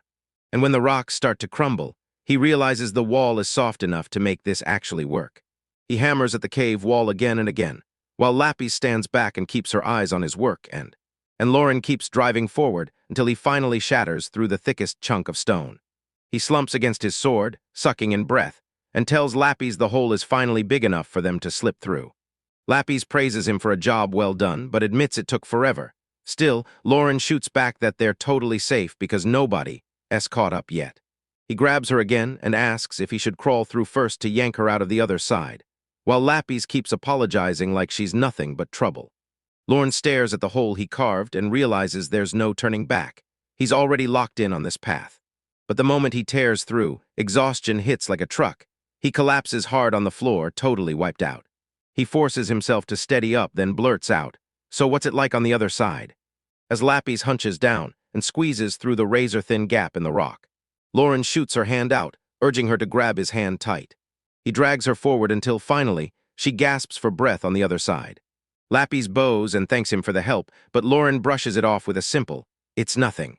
He shuts down the small talk because he's got one thing on his mind. He needs her to take a look. That massive stone building loomed right in front of them, practically begging for her answer. The two of them just stood there, stunned, staring around like, what kind of place did we stumble into?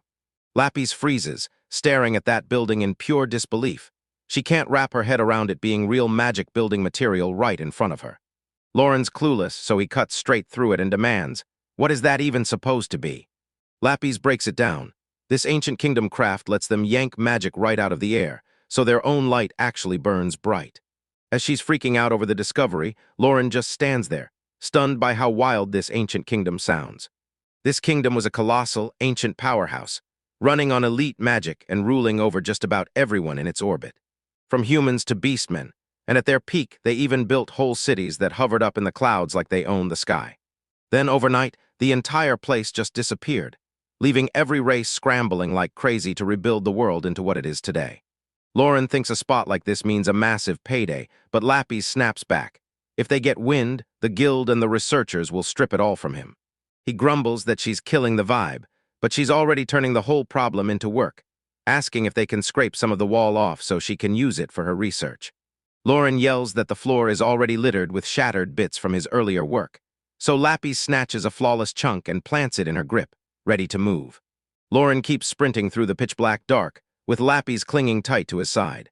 And he warns them, if this is truly an ancient ruin, they're about to walk straight into traps and monsters because the guardians won't let them breathe. So Lapis clutches her glowing rock like it's the only thing keeping her steady while explaining that it totally depends, because not every corner of the ancient kingdom was built for the same reason. Lauren presses for the real meaning, then tries standing on her own, but all she does is smile, because it's still not happening. She leans in real close and whispers that for every deadly fortress out there, there's some pointless building nobody even cares about. It's the most pathetic excuse for a ruin she's ever heard of, just some ancient public toilet, and Lauren can't even make sense of it. She points it out and says these bathrooms run on high-tech air conditioning and smart plumbing. No traps at all, so putting a guard in a bathroom making. Lauren points out that having one guy there to protect you while you're tied up and busy totally makes sense, and Lapis admits she never looked at it that way, but she pushes on, swearing that deadly ruins are the rare kind. Boring ones are way more common. Lauren says the first move is to figure out what this place was really used for, and Lapis nods like, that's the perfect plan. Lauren blurts that she really hopes this place isn't actually dangerous, then tells Lapis to stay razor-sharp, and Lapis promises she'll watch for any magic or traps, counting on him to deal with whatever hostile shows up. As he lunges a hand back to his sword hilt, praying that this heavy blade is finally enough to cut through whatever lurks in the shadows. He's stuck on one terrifying thought. If things go sideways, they can't possibly blast their way back through that giant goblin horde they ran into earlier. Best case, They slip out of here without even seeing a single one.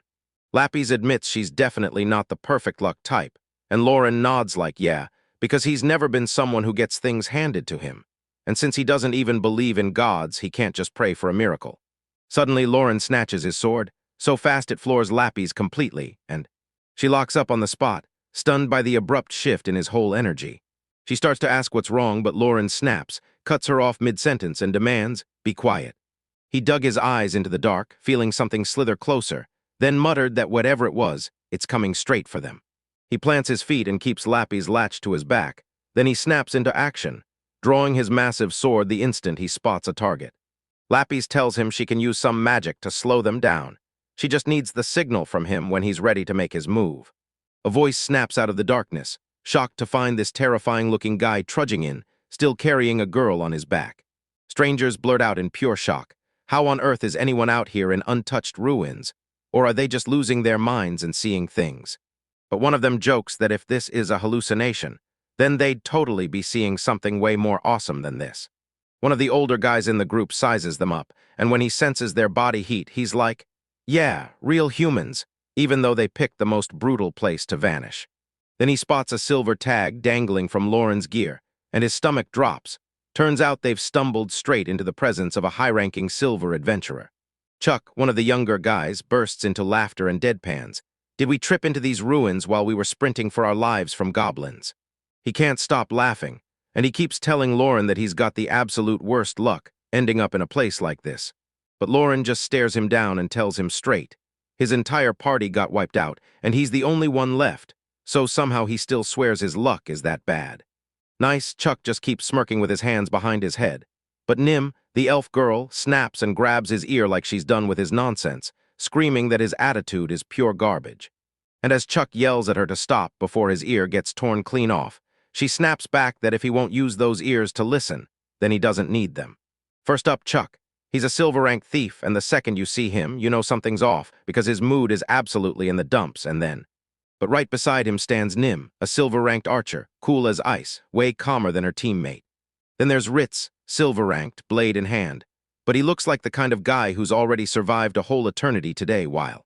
Kurt's their silver-ranked mage, looks totally unruffled, like a veteran who's finally decided to be friendly. Kurtz clocks Lauren's stare and goes, "Wait, tell me this is the first time you've seen a real elf, right?" He tries to laugh it off, saying it's only fair, because Nim is basically a walking knockout. But the second he opens his mouth, Nim snaps back that she'll poke his eyes out if he doesn't shut up. The old guy cracks, "I'm basically at the end anyway," then admits losing his sight would suck, so he stops, while Chuck snarls that they're really out here acting like this in front of the rookies. Ritz steadied everything and told them he finally understood the situation. Only problem was, they were smack in the middle of the job, so there was no way they could just stroll Lorne and Lapis back to the exit. Nim cuts in and asks, "So, have you heard anything about those ruins they've been digging up near Ein Village lately?" Chuck just mutters under his breath, cursing the fact they picked this job instead of literally any other. Lauren pauses for half a beat, then glances at the group and blurts out, "Wait, is this really what's happening?" Chuck cuts in, visibly annoyed, and demands, "Are they really standing inside those brand new ruins right this second?" He breaks it down. Untouched ruins are always a wild gamble, danger on one side, a massive payout on the other. But they took the job thinking it'd be easy money until another crew crashed the scene to steal it from them. Kurtz looks completely wrecked as he lays it out. Right now it's a full-on race to see which group can dig up the better investigation, and because the prize money goes to whoever wins, they've been sprinting non-stop. Lauren listens to their side, nods, and tells them she understands. Then he makes it crystal clear. He won't step in or block their job, so he just asks where the exit is, and then tells the veterans that he and Lapis will handle the rest from there. But then Ritz snaps into this look like he's about to drop bad news. He starts talking about that exit, and Lauren's totally thrown off, right up until. Ritz finally blurts it out. He looks wrecked by stress, and admits their whole group doesn't even know where the exit is. Lauren just freezes and gapes at him, utterly stunned. Then he tells the guy straight up that this is a pretty brutal situation to be stuck in. Ritz immediately snaps into defensive mode, telling Lauren she's got it twisted, that they weren't lazy with the mapping, and they definitely didn't just forget how they came in. Lapis drops her gaze, guilt creeping in as she panics. What if her reaction to the bad news was so obvious it was written all over her face? Ritz catches that something's off. The whole atmosphere suddenly feels wrong, and he shoots Lauren a quick glance as she looks back too, with everyone stuck in that tense, awkward silence until. So Lauren finally blurts it out. She asks Lapis straight up if he's being rude, or if his face just exposed how awful he thinks everything is. Ritz looks absolutely wrecked. He even admits that after the chaos they caused, he couldn't bring himself to meet his own teammates' eyes. So Lauren shrugs off the awkward moment and tells him to move on. He grabs Ritz and demands the real truth about how a bunch of veterans somehow got completely lost. Ritz grabs his head, slumps with a heavy sigh, and blurts out the truth. This wasn't getting lost. They straight up fell into a hidden pit trap. And as the fall hits his memory, that annoyed look snaps onto his face. He points the finger at Chuck, convinced he's the one who missed the trap in time. Ritz swears they got lucky. No spikes, no poison waiting at the bottom. But that drop is a whole floor deeper, and now they're trapped, too high to climb back up, leaving that whole crew got trapped down there together. He even says if just one person had stayed up top, they would have made it, but everyone went down at once, and Chuck just sits there groaning like it's punishment. Nim cuts in, sounding furious, and tells Chuck she'll never forget him smashing right onto her. Then Chuck fires back that kicking her is basically the same as slamming straight onto the floor. Nim looks downright terrifying. She locks eyes with Chuck, growls that if he's got any last words, he better spit them out right now because. She yanks her sword free and declares, Chuck's about to get the death penalty for this, straight up, because of his own mistake. Chuck starts snapping and yells back, I'm not lying, I'm terrified for my life, while Nim raises her blade, but Ritz shrugs off the chaos behind him and keeps talking to Lauren, telling him, that's just how things turned out. And he tells them, yeah, I can point you to the exit, but it won't matter for you right now. Then he grimly admits, I'm trapped in a bad spot. But Ritz is visibly stressed as he explains how the fall left parts of his team battered. He rattles off that they burned through every potion they had, yet it still wasn't enough to bring everyone back, and then he snaps. So I locked. He locks eyes with Lauren and tells them, straight up, that he's got a favor he needs to ask. Lapis leans in over Lauren's shoulder and blurts out to Ritz, if you need a hand, I've still got enough power for one more healing spell. Ritz just freezes on the spot, totally stunned. He can't even grab the words, so he blurts out this baffled little sound as he stares at them. Lapis keeps moving and tells him her magic blows away any potion, hands down. Then she leans in and says, give me a little time, I bet I can squeeze out one more after that. Lapis leans in so close to Lauren that her voice turns into a whisper, claiming that Ritz is probably trying to get her to come with them so they can cover the cost of the potions they used, and that's. It makes Lauren look even more suspicious. So he leans in and hisses back, asking if that means the other group is just gonna wipe him out so they can snatch her for themselves. Lapis snaps that since she can't walk, someone's carrying her no matter what. So if Ritz's goons do the job, they'll be softer and weaker when it's time to fight.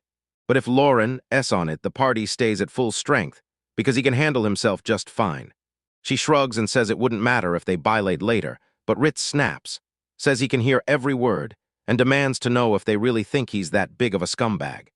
Lapis doesn't blink, she snaps back with, so you really aren't you? And Ritz admits he looks like a villain but vows he'd never pull a stunt like that. Nim swoops in over the bruised crowd with a grin, telling them, don't sweat it. Then she warns, if those guys try to ditch Lauren and grab the girl instead, I'll drop them right where they stand. Ritz dusts himself off and jumps right back into action. His only demand is simple. Lapis has to cast her magic on command every time he tells her to. And in exchange, he'll let them ride with his party, right up until they crack the code and finally escape these ruins. Lapis doesn't even hesitate. She nods to his deal on the spot and tells him she's fully in for the plan. Ritz flashes a smug grin, declares the deal sealed, and can't wait to team up with them, straight until they're out of these ruins and gone. Lauren Carey plants Lapis on his back as the entire crew finally sets off together. Lauren just fires off a quick nod, confirming she's fully in, right along with how everything's unfolding right now.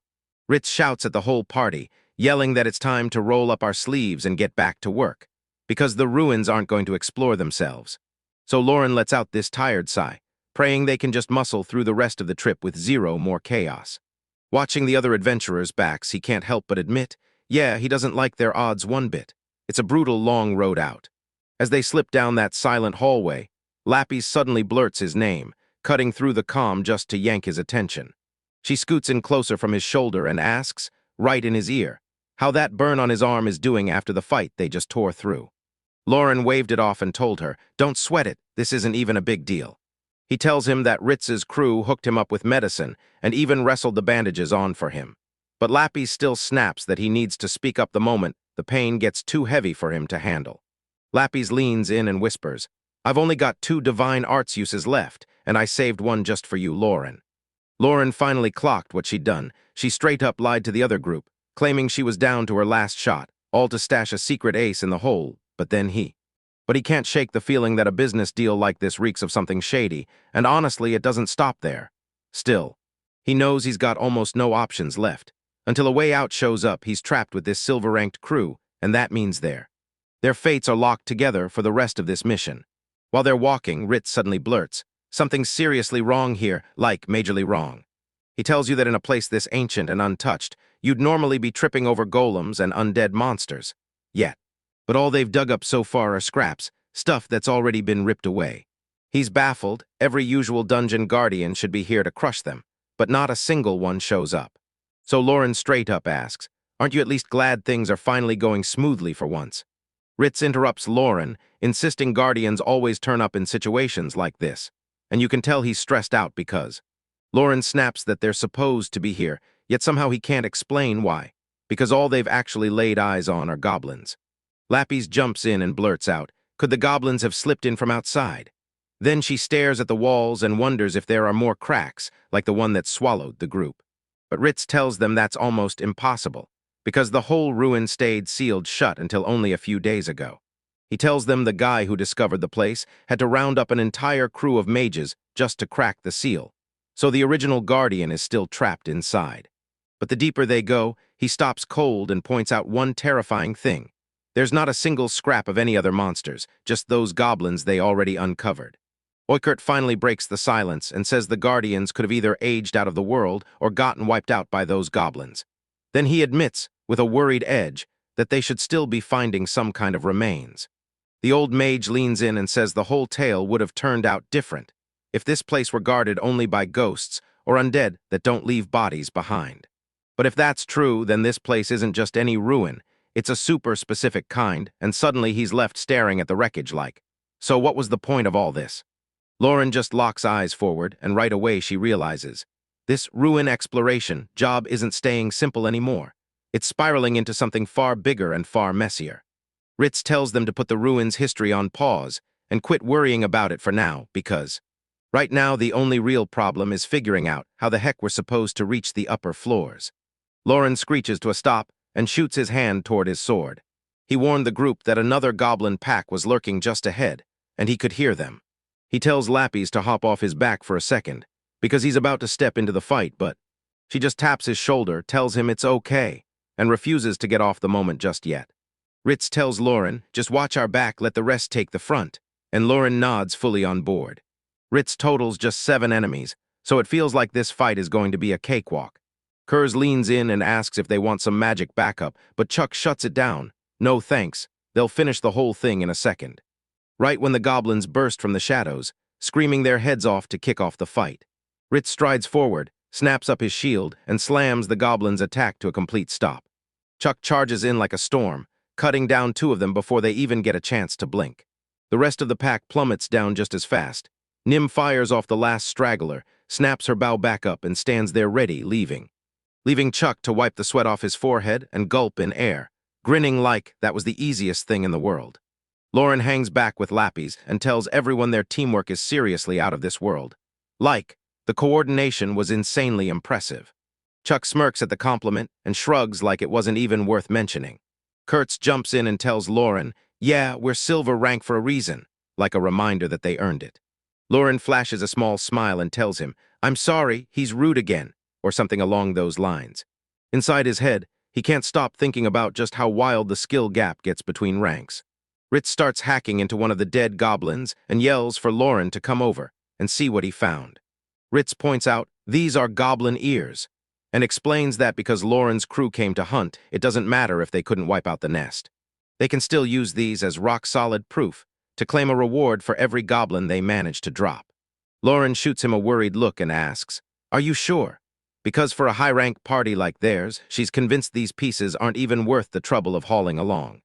Nim says it's crazy rare to see Ritz toss money away since he's usually so greedy, and Chuck laughs that Ritz can brag about it to the other guys. That's when Ritz suddenly snaps, shuts them down, and spits out, "I'm doing this for my juniors for once." Chuck keeps the jokes rolling, laughing like, "Bet tomorrow we'll get Rain Spears," just because Ritz is being so freaking nice. Lapis figures they might as well grab them since the offer's right there, and Lauren can't help but think she's dead on. So Lauren grabs the bag and stuffs it so full it's way heavier than he ever expected. Staring at that massive haul, he suddenly starts to feel weird about taking all that from them, especially when he realizes the blood's already soaking the cloth, and the stench is turning downright unbearable. Ritz glares at the dead monster and grumbles that these goblins just keep crawling out with zero end in sight, even as they move to finish everything. He thrusts the bag of trophies into the air and orders Lauren to take it. Rit gives a quick thanks and says it's enough for now, but Lauren's stuck there, drenched in sweat, freaking out because everyone else is totally ignoring that disgusting smell. And then, right behind his head, he hears the heaviest, panting breath like something is right there in his ear. He whips around, and there's Lapis draped over him, panting like she's totally lost. She blurts out, "I'm not excited or anything." But the truth is the smell is so brutal she can't even breathe through her nose anymore. Lauren just looks away and tells him she understands. She doesn't owe him an explanation, but then Nim slams on the brakes, everyone freezes, while Saw snaps at the group to hold up, because the whole vibe of the place just flipped in an instant. She catches a scent hanging in the air, freezes, and points it out. Something's changed, and it's definitely not goblins. The elf locks eyes with you, serious as steel, and declares that the scent on the wind is fresh blood. Chuck whips his gaze across the area and blurts out that he doesn't see a single thing, nothing like what Nim was talking about. So he figures the scent must be leading to something that's waiting for them farther down the path. Lapis leans over Lauren's shoulder, totally baffled, and blurts out, "Wait, is there even a difference between them?" Because in her head, all blood just reeks like rust. Ritz shuts down every doubt on the spot, telling the whole crew that Nim's senses are sharper than anyone else's in this place. Nim slams Chuck with a hit for that comment, and he yelps, because her body is apparently just as sharp as her nose, which makes Ritz snap at him to stop acting like a pathetic loser. Chuck forces out a laugh, claiming everyone's wound way too tight, and they'd better calm down before they make a total mess. Either way, the crew finally yells, "Enough, let's push forward," and you stay on edge as they march deeper in. Ritz glances back at the two and asks, "Is the priestess still struggling to move?" She shoved Lapis to the side to do the apology, then promised she'd need a little more time before she could finally get herself together. Lauren freezes for a heartbeat, soaking it all in, her gaze going deep as her mind starts turning over every thought. Chuck stares at Lapis and admits he doesn't know their past, then says she'd be safer back at the church, because Lapis looks absolutely wiped out. But Lauren steps in and shuts it down. She makes the call, and it's absolutely none of his business to decide for her. Chuck suddenly slams the brakes, shouting for everyone to look right at what's standing in front of them, opening up a view of the road ahead, nothing but a full-blown disaster zone. Nim drops to his knees and spots leather armor, then his stomach turns because it's drenched in blood. Ritz stared at the chaos, then pointed straight at the blood, still bright red, so he knew this mess wasn't old, it was fresh. Kurtz rubs his beard, already sensing the next party somehow spilled down here with them. And then, Kurtz. He can't stop wondering, was the armor they found really worn by one specific member of that other group? Nim just lets out a heavy sigh and snaps. Ritz and Chuck are being dangerously careless with the whole situation. Nim looks totally done with it and snaps that Kurtz has finally lost his mind.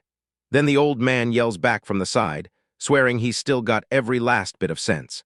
While everyone's still bickering, Nim wheels toward Lauren and straight up asks for his real, no-holding-back opinion.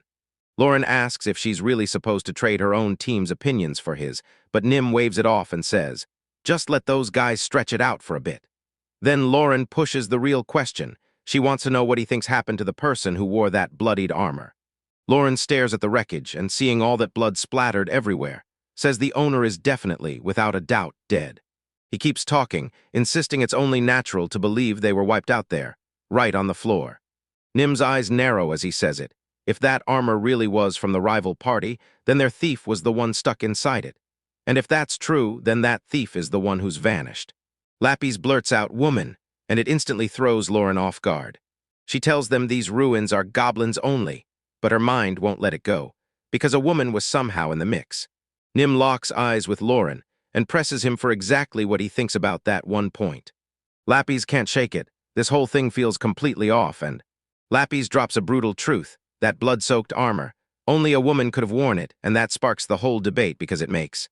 Everyone goes dead silent when she blurts that a goblin was the one who killed her.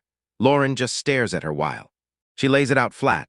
If every wild guess is real, then this whole situation isn't just off. It's totally screwed, and this doesn't make sense, because a normal goblin would never behave like that.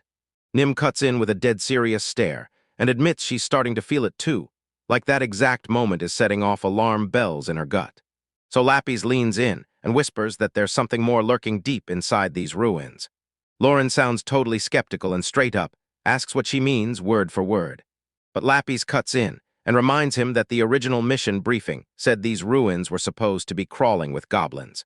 And listen, goblins have a nasty little reputation for grabbing women, then not cutting them down right away.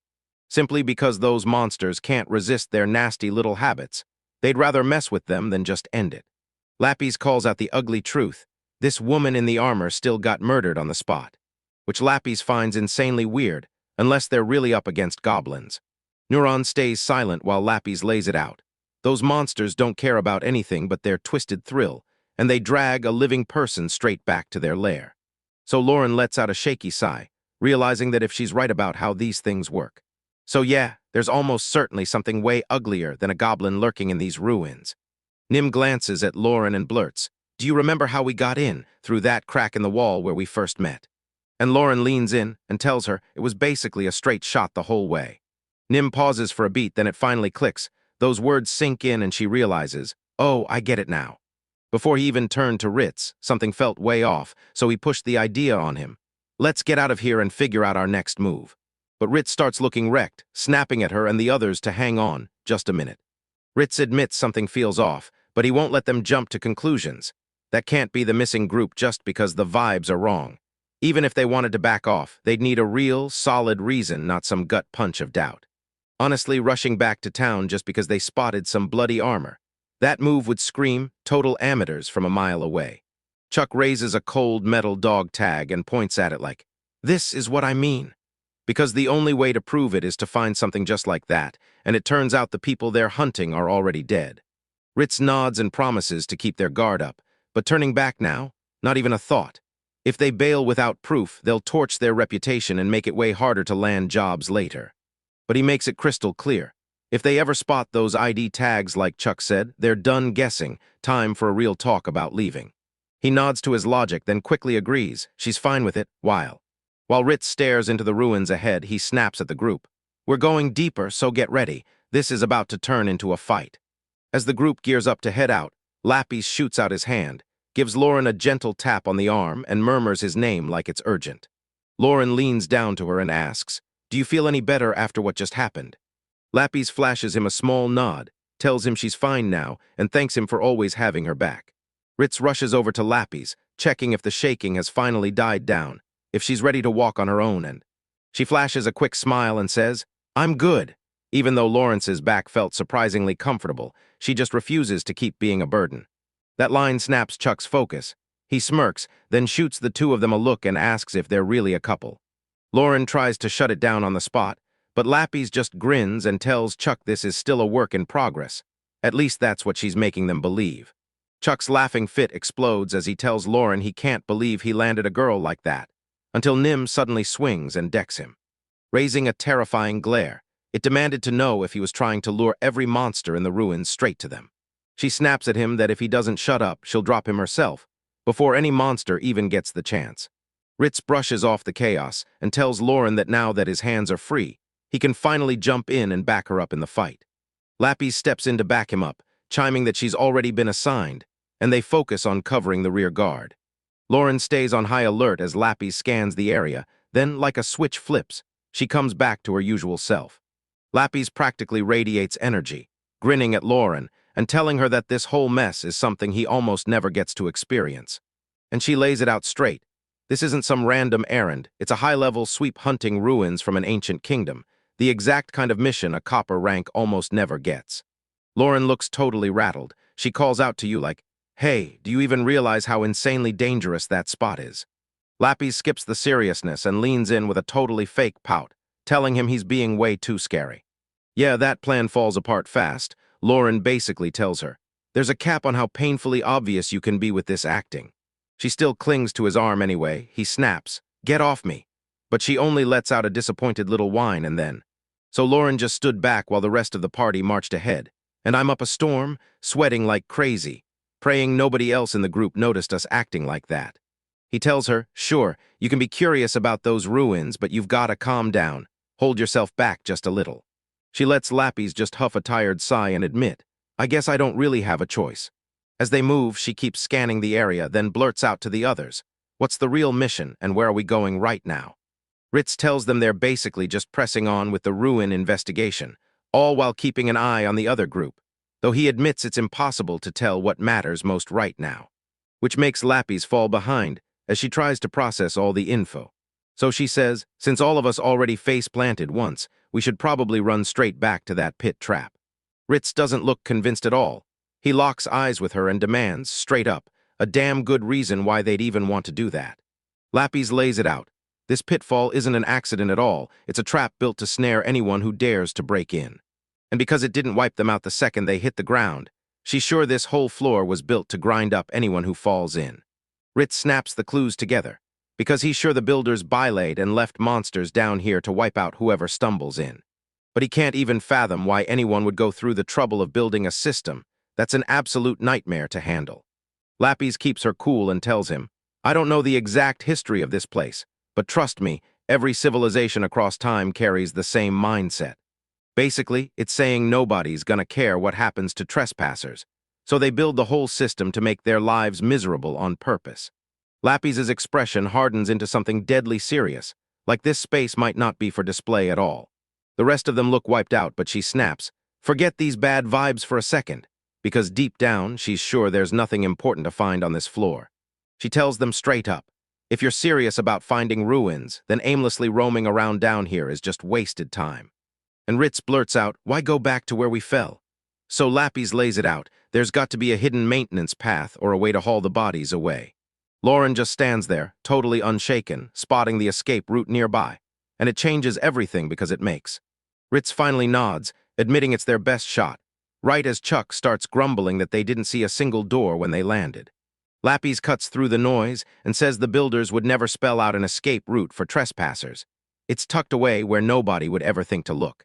Chuck keeps swearing he would have caught it the second something was there. But the rest just glare at him like none of it makes sense, and he freezes. No comeback, no words, just pure pressure. So Ritz drops it officially and tells everyone, "We're heading back to the fall site. Now we start the real search."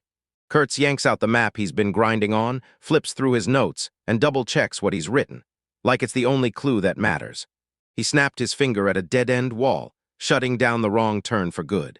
The crew presses on through that tight stone hallway, and Kurt snaps, "We're checking the next spot, right now," before the moment cuts off.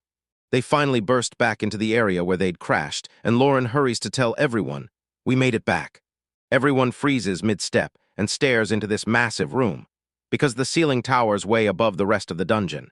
And then someone finally asked the big question, was that lid thing actually the trapdoor they dropped through? It sounds dead on. Lauren sweeps her eyes over the walls, finds nothing special, and presses Lapis. "Are you really sure there's a way up?" Then Chuck snaps, yelling that he's right, looking furious that anyone would even question his skills. As soon as he starts bragging about how he's a silver-ranked thief and would have spotted a door while Lapis shoots him a sharp look and says, "If a hidden path was there, you would have caught it by now." Lapis strides up to a plain stretch of wall and presses her hand against it, making Lauren stop and ask what she's even doing, because he's completely baffled by her random moves. She tells him it's brutal to spot because the building's magic blurs everything. Then she grins and shows him a hidden switch she already found. And then screech, this giant hatch in the ceiling groans open, and the entire crew freezes, staring straight up in stunned silence.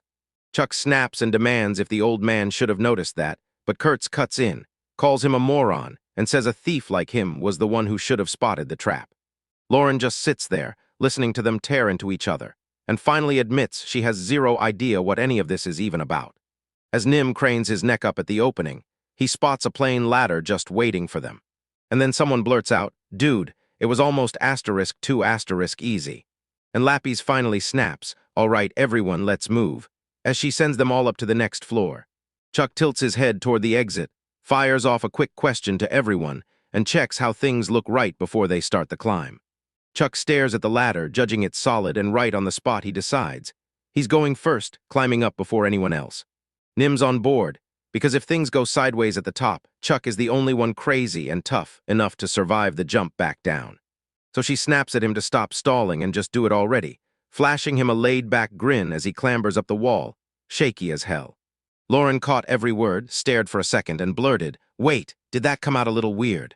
Looking pretty drained, as he admits the whole mess feels like a massive waste of time and energy. Lapis just grins and tells him, "If those guys had found the hidden path first night, we never would have been able to stay side by side."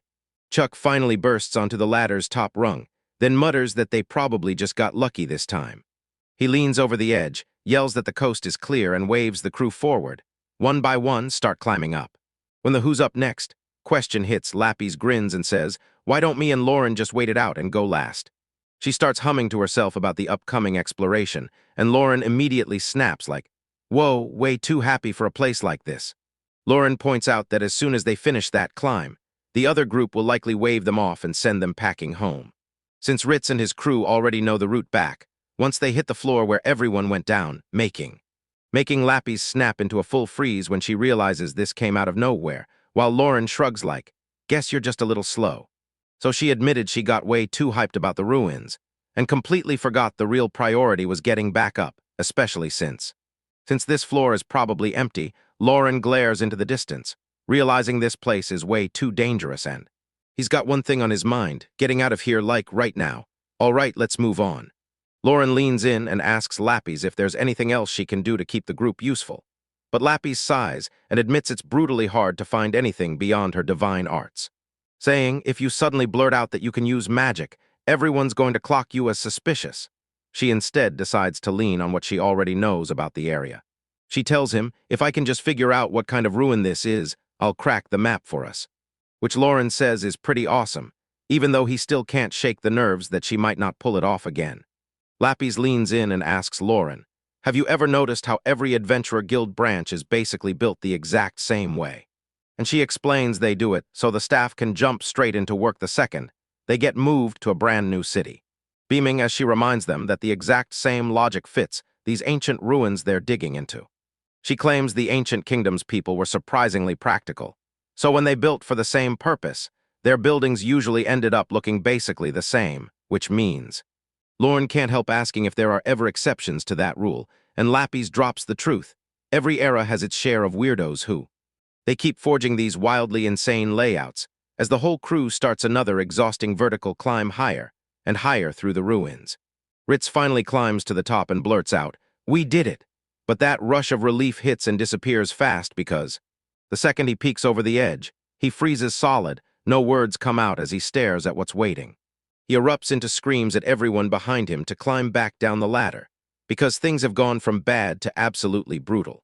And just like that, on cue, the shadows explode as a massive pack of goblins comes charging out, screaming about an ambush. The hallway is jammed tight with goblins. Then a massive flood of them crashes into the ruins, and Ritz barrels after them and screams, "What the hell is that?" because he can't wrap his head around how huge the swarm is. As he barrels forward, he blurts out, stunned, "How on earth could this many monsters have been lurking in these ruins the whole time?" Naren snaps back that she has zero clue where they came from, like they just popped out of nowhere, and she's absolutely not about to get herself killed by goblins. Ritz slams his command and tells everyone, "Enough chatter, lock in and sprint as hard as you can." So Lauren keeps his head down, spiraling over how he's landed in this exact kind of mess again, especially with numbers this insane. He realizes that one wrong turn, or getting trapped in a dead end, means they'll be swarmed from every side in seconds. And the second that hits, they're practically done for, so they crank up their speed through the dark like every heartbeat is racing them.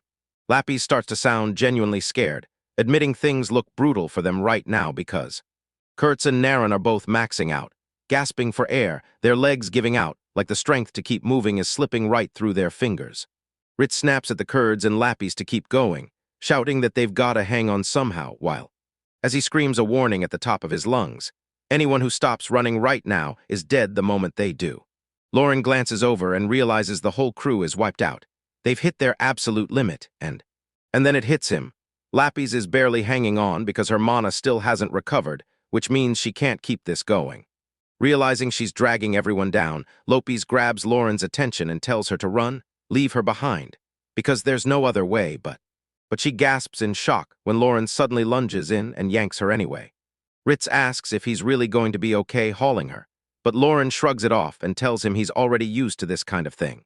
He drifts back to his mercenary days, where hauling his comrades out of a bloody mess was just another shift, no matter even with zero sleep in his body, he still has to admit to himself, this is getting brutal. Kurtz feels awful for being a burden, blurts out that he's sorry to Lauren and swears he'll make it up to him later, for real. Lapis tilts her head up from Lauren's shoulder and blurts out an apology begging forgiveness for being such a burden. She's sorry for causing him trouble again, but Lauren just shrugs it off, saying everything's fine, because they aren't using their legs anyway. They need to start thinking, not panicking, because if they keep going like this, he knows they'll burn out, stumble, and get caught. Lapis whips her head to the side and shouts, "Kurz, show me what you've got," while she asks Kurtz to rain some fireballs and wipe the area clean. Then Kurtz snaps back that with a crowd this massive, it wouldn't do a dent, and even if he slammed up an earth wall to block the way, it wouldn't slow them down for long. Lapis goes, "Can you use a firestorm?" And Kurtz straight up says he might be able to pull it off. Twice if he really pushed himself, because Lapis clocks fast that just 2 shots won't be enough to. She tries to save them. She even praises Kurtz for how skilled he is. Then Lauren snaps at everyone to shut up and stop talking about it. Random stuff, now lock in because he's panicking, desperately scrambling for a better plan before the clock runs them dry. Ritz spirals into a panic, screaming that they're all about to get turned into goblin snack, while Lapis coldly tells him she and Nim will likely be spared, just so the goblins can use them as breeding stock. Kurtz leans in and says, "That's totally possible, because the women from the other parties didn't get chewed up the way the men did, so that only makes the next part worse." The tension cranks up even more as Chuck demands what they're even supposed to do, and Lauren snaps back, telling everyone to take this seriously for once. Nim looks totally wrecked, beads of sweat pouring down as she admits to herself that things are spiraling badly for them, right now. She whips her head toward the others and snaps that she's at her limit, right when she's about to finish the sentence. Ritz steps in front of her and promises, "If you can't run anymore, I'll just scoop you up and carry you on my back." So he refuses to stop. He's hell-bent on buying them every last second, even if it means dragging his own speed to a crawl. Nima stares down, guilt crushing her chest, and blurts out an apology for being a burden to everyone. Then Ritz clocks it instantly, because she's way quieter than she's ever been about it. Lauren's dead on her feet, eyes locked on the ground, convinced there's absolutely no way an emergency exit could possibly exist on a floor this messed up. They're completely out of options, wiped out to the bone, so beat up it's impossible to tell if they've truly lost their edge, or their brains are just shutting down from sheer exhaustion. Lauren locks eyes with the pitch-black, empty hallway and realizes the truth. If they keep sprinting like this, they're all doomed, and he knows they have to gamble on something else, no matter how insane that long shot sounds. He tells the group, anything beats sitting here waiting for the end. Then he admits he has an idea, though he's not even sure it counts as a real plan. Lauren whips her gaze to the group and demands Ritz tell her. Does he really remember the route that dragged them into this mess? Ritz glances back and blurts that he's completely lost, but he's convinced Chuck should have memorized the route by now. Lauren jabs a finger toward the ceiling and blurts, "Can we find our way back to that hole where those goblins were tumbling through earlier?" Chuck looks totally wrecked as he admits they can't turn around yet, but points out there are other routes that overlap. Then he snaps, "What's the point, though? And what are we even supposed to do once we get there?" Lauren lays out his logic. Since that giant swarm of goblins already flooded out of the hole in the floor above, the monsters up there have probably hit their limit for now. He lays it out for them. Sure, the goblins can swarm down in giant waves, but once they drop, getting back up means hauling ladders, so they lose their whole big group advantage and can't move as one anymore. That plan would keep them from getting swamped in the crowd, but Chuck isn't sold. He leans in and tells Lauren these goblins aren't as clueless as they pretend to be. Look, Chuck's dead serious. Those monsters aren't just gonna sit there and let them climb out. If they get hit while they're stuck on that ladder, it's instant doom for every last one of them. Lauren locks eyes with Kurtz and blurts out, "Can we use some magic to buy ourselves a little time?" Kurtz rips through the plan in his head, then declares he'll unleash a firestorm to torch the front line, while he throws up an earth wall to slam shut the attackers closing in from behind. The old mage tells them he'll take care of it, but Ritz can't shake the fear. She's sure those goblins have way too much momentum for some flimsy wall to stop them. Lauren snaps that they've got to scramble to the upper floor before the wall gives way, because if they don't, every last bit of blame lands on him. He ends it by telling the crew, "I'll stay here and cover the rear guard myself." Ritz stares at him like he's lost his mind and blurts, "Are you serious? Because there are way too many monsters for one lone fighter to handle." Lauren tells them straight up, he's not trying to tackle the entire swarm head-on. He just needs to hunt down everyone that slips past the fire wall. He shoots Ritz a confident grin and basically orders him, "Forget everything, just climb like your life depends on it, so we don't end up getting caught." Ritz finally cracks and agrees, then orders Chuck to guide them back to that hole they found earlier, and Chuck immediately says, "Got it, I'm on it." He launched into a sprint and screamed for the whole crew to chase after him. Ritz yells at Kurtz to power up his magic, and the old mage shoots back, "Don't worry, I've got it handled." As Ritz lays out the plan, he's clear as day. Once they hit that spot, Chuck has to scramble up first and throw help to everyone else. Ritz slams on the brakes, snaps his eyes to Lauren and reminds her, since he's the party leader, it's his job to hold the line and cover the rear. Lauren doesn't flinch. She tells the guy she really appreciates the gesture, but makes it crystal clear he's still the wrong person for the job, which has Ritz turning to him like, "Why are you making this such a massive deal?" Lauren blurts out that Ritz is stacked in way too much heavy armor to climb fast, and those goblins would clamp onto his legs the second he starts, so. He says, "Yeah, I'm a rookie adventurer, but I'm really a veteran mercenary. I've spent my whole life fighting wars, watching people's backs when the bullets fly." Our Ritz finally snaps and tells Lauren, "I'm counting on you," even though the thought of abandoning him absolutely kills him. Suddenly Chuck blasts out, "We made it to the ladder," right as he spots the monsters stop pouring down from the hole. Ritz takes over on the spot, roaring for everyone to scramble onto the ladder the instant they reach it. The monsters sprint faster than anyone guessed, and when they finally reach them, a furious curse rips out of someone's mouth. Ritz wastes zero time. He storms up and yells at the old man to unleash his magic right this second. Kurtz kicks off his chant, demanding a vortex rip open right in front of him, and unleashing a roaring storm of red flames to savage everything in its path. He ends the spell with a brutal shout, and a colossal firestorm explodes forward, ripping through everything in its path. But he's not finished. He breezes in, tells the guys he's skipping ahead to the next spell like it's nothing. As Lauren and Ritz keep an eye on him, Kurtz yells for the earth itself to rise up, forming a wall that slams down to block their path. He slammed his staff into the ground and roared up a brutal earth wall, sealing the path behind them. Then the monsters couldn't follow, and the whole crew scrambled onto the ladder, yelling at everyone to move while this opening lasted. Lauren watches the old man grind out the work and thinks, silver rank mages really are on a whole different tier, like they might just claw their way out of this. Suddenly, boom, everything jolts and everyone stops dead in their tracks. Ritz starts losing his mind, screaming that the intensity is unreal, and that everything out there is acting way too damn strange. But Lauren stays razor-focused, saying, even if the magic moved in a blink, that wall should still be blazing with heat. The impact hits like a truck, and someone blurts, "I've never heard of goblins having the guts to chase people this hard." Lauren barks at them to save the arguing for later, and then she rockets up that ladder as fast as they can. Right then, wham! A fist punches straight through the barrier and clocks a goblin right in the face. Lauren means business. She hammers a brutal, heavy punch just to stop the monsters from breaking through that gap. Ritz yanks his voice up the ladder, yelling for everyone to speed up, and the old man fires back that he's already doing his best. Staring at the chaos, Lauren realizes there's no escape. He's stuck here, and he's got to fight it out. Up top, Chuck's drenched in sweat as he whips his head around, praying no more enemies are waiting for them. So he drops down from the ledge and shouts at Nim to grab her and help her up, fast. Chuck finally yanks Nim up onto the ledge, then lets out a sharp sigh of relief because Nim's totally wiped out, folding over and wheezing for breath after that terrifying close call. She thanks Chuck for the help, but he waves it off and fires back. So is the priestess the next one. Down below, one of the guys suddenly snaps at them to shut up and get their asses moving. Staring into that pitch-black tunnel, someone suddenly realizes this level is just as dangerous. Lauren is still down there, battling on with everything she's got, screaming up at the group, "Are you done yet?" Because Lapis grits her teeth and climbs rung by rung, shouting back that she's almost at the very top. Nim's face drains of color as she jabs a trembling finger into the distance and yells at Chuck to look, because something terrifying is closing in fast. Chuck clenches his teeth, snaps, and rants that more of those things keep popping up, so. Someone tells Lapis to help Ritz, then quizzes the old man, can he still use magic? And the old man admits he's got just one shot left.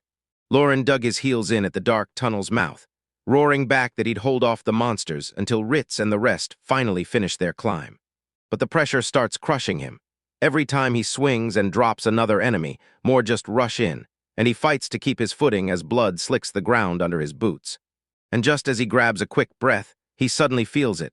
Something about this whole situation is horribly, horribly wrong. It finally hits him. This floor needs way more corpses than he's staring at right now. Because he's dead sure he's wiped out way more goblins than the handful of bodies he can see scattered right here. He flashes back to that horrifying moment, everyone crashing down from the ceiling in one brutal pile, and him praying he won't get crushed by the fall or stomped under their weight. So yeah, right in front of him is a massive mountain of dead monsters, stacked like a nightmare. The wildest part, the second he stepped into this place, the floor was spotless, no bodies, no trace, nothing at all. And right as Lawrence tries to crack what's going on, he finally looks up, right in time too. The dead monsters weren't staying down. They twitched, crawled forward, and dragged their broken bodies back up. Lauren catches a goblin slumped in the shadows, then blurts, "What the heck is that thing even doing here?" It slams into him instantly. They're hauling away the dead goblins' bodies. And he just stands there, drenched in sweat, trying to crack what the hell they could possibly want with a pile of corpses. He mutters a curse under his breath, yells for Chuck to check what's going on, then suddenly, Lapis shouts his name from the top of the ladder, trying to yank his attention in. Lauren jerks her head up and asks the rest of the crew, "Did you all finish the climb?"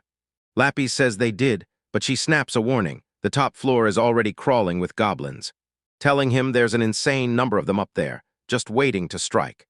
She's totally freaked out, blurting that some seriously messed up stuff just showed up. While everyone else scrambles to hold them back, the whole situation spirals downhill at lightning speed. Lapis screams to Lauren, "We're about to get boxed in, hurry up." Lauren's face tightens with pure annoyance as the realization hits. He's stuck dealing with even more goblins. And he can't help but wonder why everyone here is so obsessed with these monsters, all while insisting to himself that he has to reach the top floor right now. He racks up his gear, tenses his body, and bolts for an escape. A massive blast erupts right in the thick of the chaos. Finally, the perfect opening hits him dead on. Lauren spots his opening, launches into a sprint toward the ladder, and he hauls himself up the rungs in a flash, gripping his massive sword so tightly his knuckles burn. The moment he clears the top, Lapis plows in and demands, "What's going on down there?" She tells him Chuck's already sidelined with an injury, and Ritz is still out there holding the line, barely. She snaps the words in her throat, then unleashes a scream, because Nim is in real, deadly trouble. Lauren freezes, staring at a towering dark creature looming over him, and blurts, "What is that black thing?" As Nim gapes in shock, he realizes the monster won't move an inch no matter how hard he tries. Lapis shrieks for it to stop right as it finally looks like everything's over. But Lauren darts in and smashes the goblin in the face with a brutal, earth-shaking kick. He snaps his head around, thinking that a regular goblin's skull would have been torn clean off by that hit. He clocks that this one's different, and he decides it's time to level up big time. So he grumbles under his breath, convinced it's gotta be a prank, because the monster is still standing. Nim strains to rise off the floor, only to gasp that the creature's skin is so tough, nothing can even pierce it. A sudden strike lands, wham, and the goblin jolts backward, hands flying to its face as agony rips through it. Lapis shouts to Nim and the whole crew finally clicks. Sure, the skin's tough, but those eyes, they're not. Lauren locks eyes with pure focus, because if one hit isn't enough, he's going to stack another and another until it works. Then he'll keep pounding that spot until it finally drops, and he charges in with a brutal swing after brutal swing. He crouches low, pushes forward like a storm, and hunts for that one perfect opening. But Lapis screams his name, slamming the warning into him. There's still another monster lurking out there. Ritz gets yanked into a brutal grip, and he snarls at the bastard to let him go. But the monster keeps crushing harder and harder until Ritz feels his bones are about to crack in half. Lauren confronts the old man about where all his magic went, and Kurt snaps back that he's totally out. Kurt admits he can't even cast basic spells for a while, because he drained every last bit of magic on that one guy, so Lauren just rages at their bad luck, Everything is spiraling downhill at lightning speed, and he can feel it. Monsters tore the silence apart with a brutal roar, and I towered over the group as they fought to stay on their feet. Ritz breaks down how that black monster just burst out of nowhere. Arrows couldn't touch it, and when Chuck got hurled aside trying to protect Nim, right then Lauren slammed in to save the day. Nim drops her gaze to the ground and blurts out to Chuck that she's sorry, because every bit of this disaster is on her. Chuck snaps at her to shut up and ditch that gloomy mood, because it doesn't suit her at all. Then he demands she hurry and fix his wounds so they can finally move on. Lauren shoots a look at Lapis and fires off. Have you figured out what we're up against yet? Lapis locks eyes on the shadowy ruins and drops a theory, like, if I'm right about this. Then they stumble into some brutal, cursed ruins, and Lauren just keeps echoing the words like, wait, what could possibly be so bad here? Eitritz looks totally wiped out as Lapis grabs his attention and tells him she needs to check something with him. Ritz asks if they can just follow her lead, and Lapis shuts it down, saying there's truly no other path forward. She thinks it through and tells them straight up, sure, the job is to find the real problem, but if they don't get this place back to sleep fast, everything's about to spiral out of control. Ritz yells that they have to get out of this spot right now, and Lapis snaps that if they keep lingering here, the next attack is going to slam into them any second. Ritz looks totally on edge. He says they're toast if that black goblin tries to hit them again.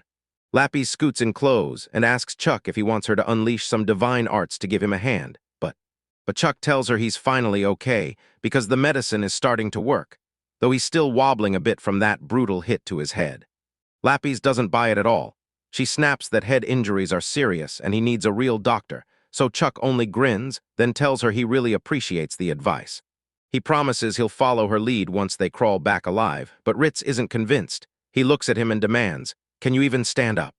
Chuck snaps at him to quit with the dumb questions, like he's got everything locked down and handled. He whips around to Nim and says, if you want me moving, just tell me. But she still clenches up, insisting he shouldn't push himself too far. Chuck reaches out and tells her, it's fine, because he's nowhere near as messed up as he looks.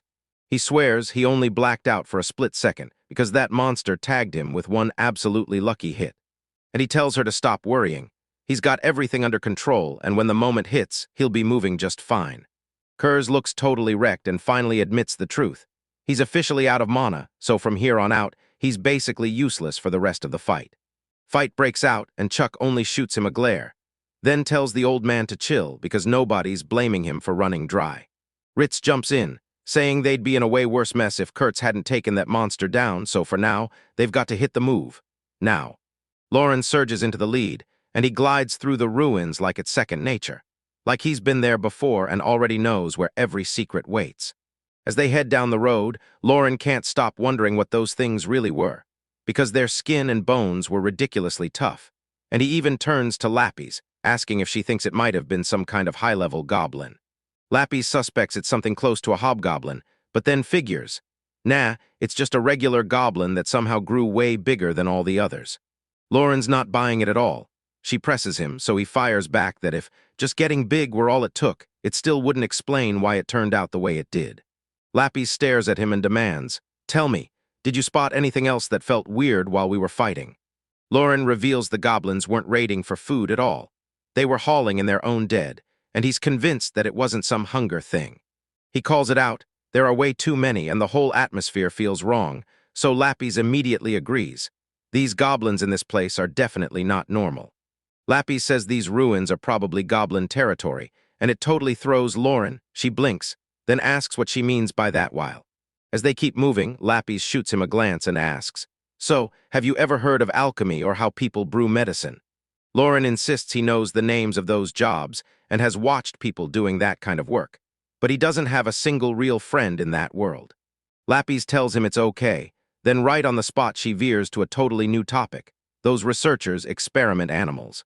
Lauren finally catches herself. She's talking about mice and how they're trained to test out new drugs.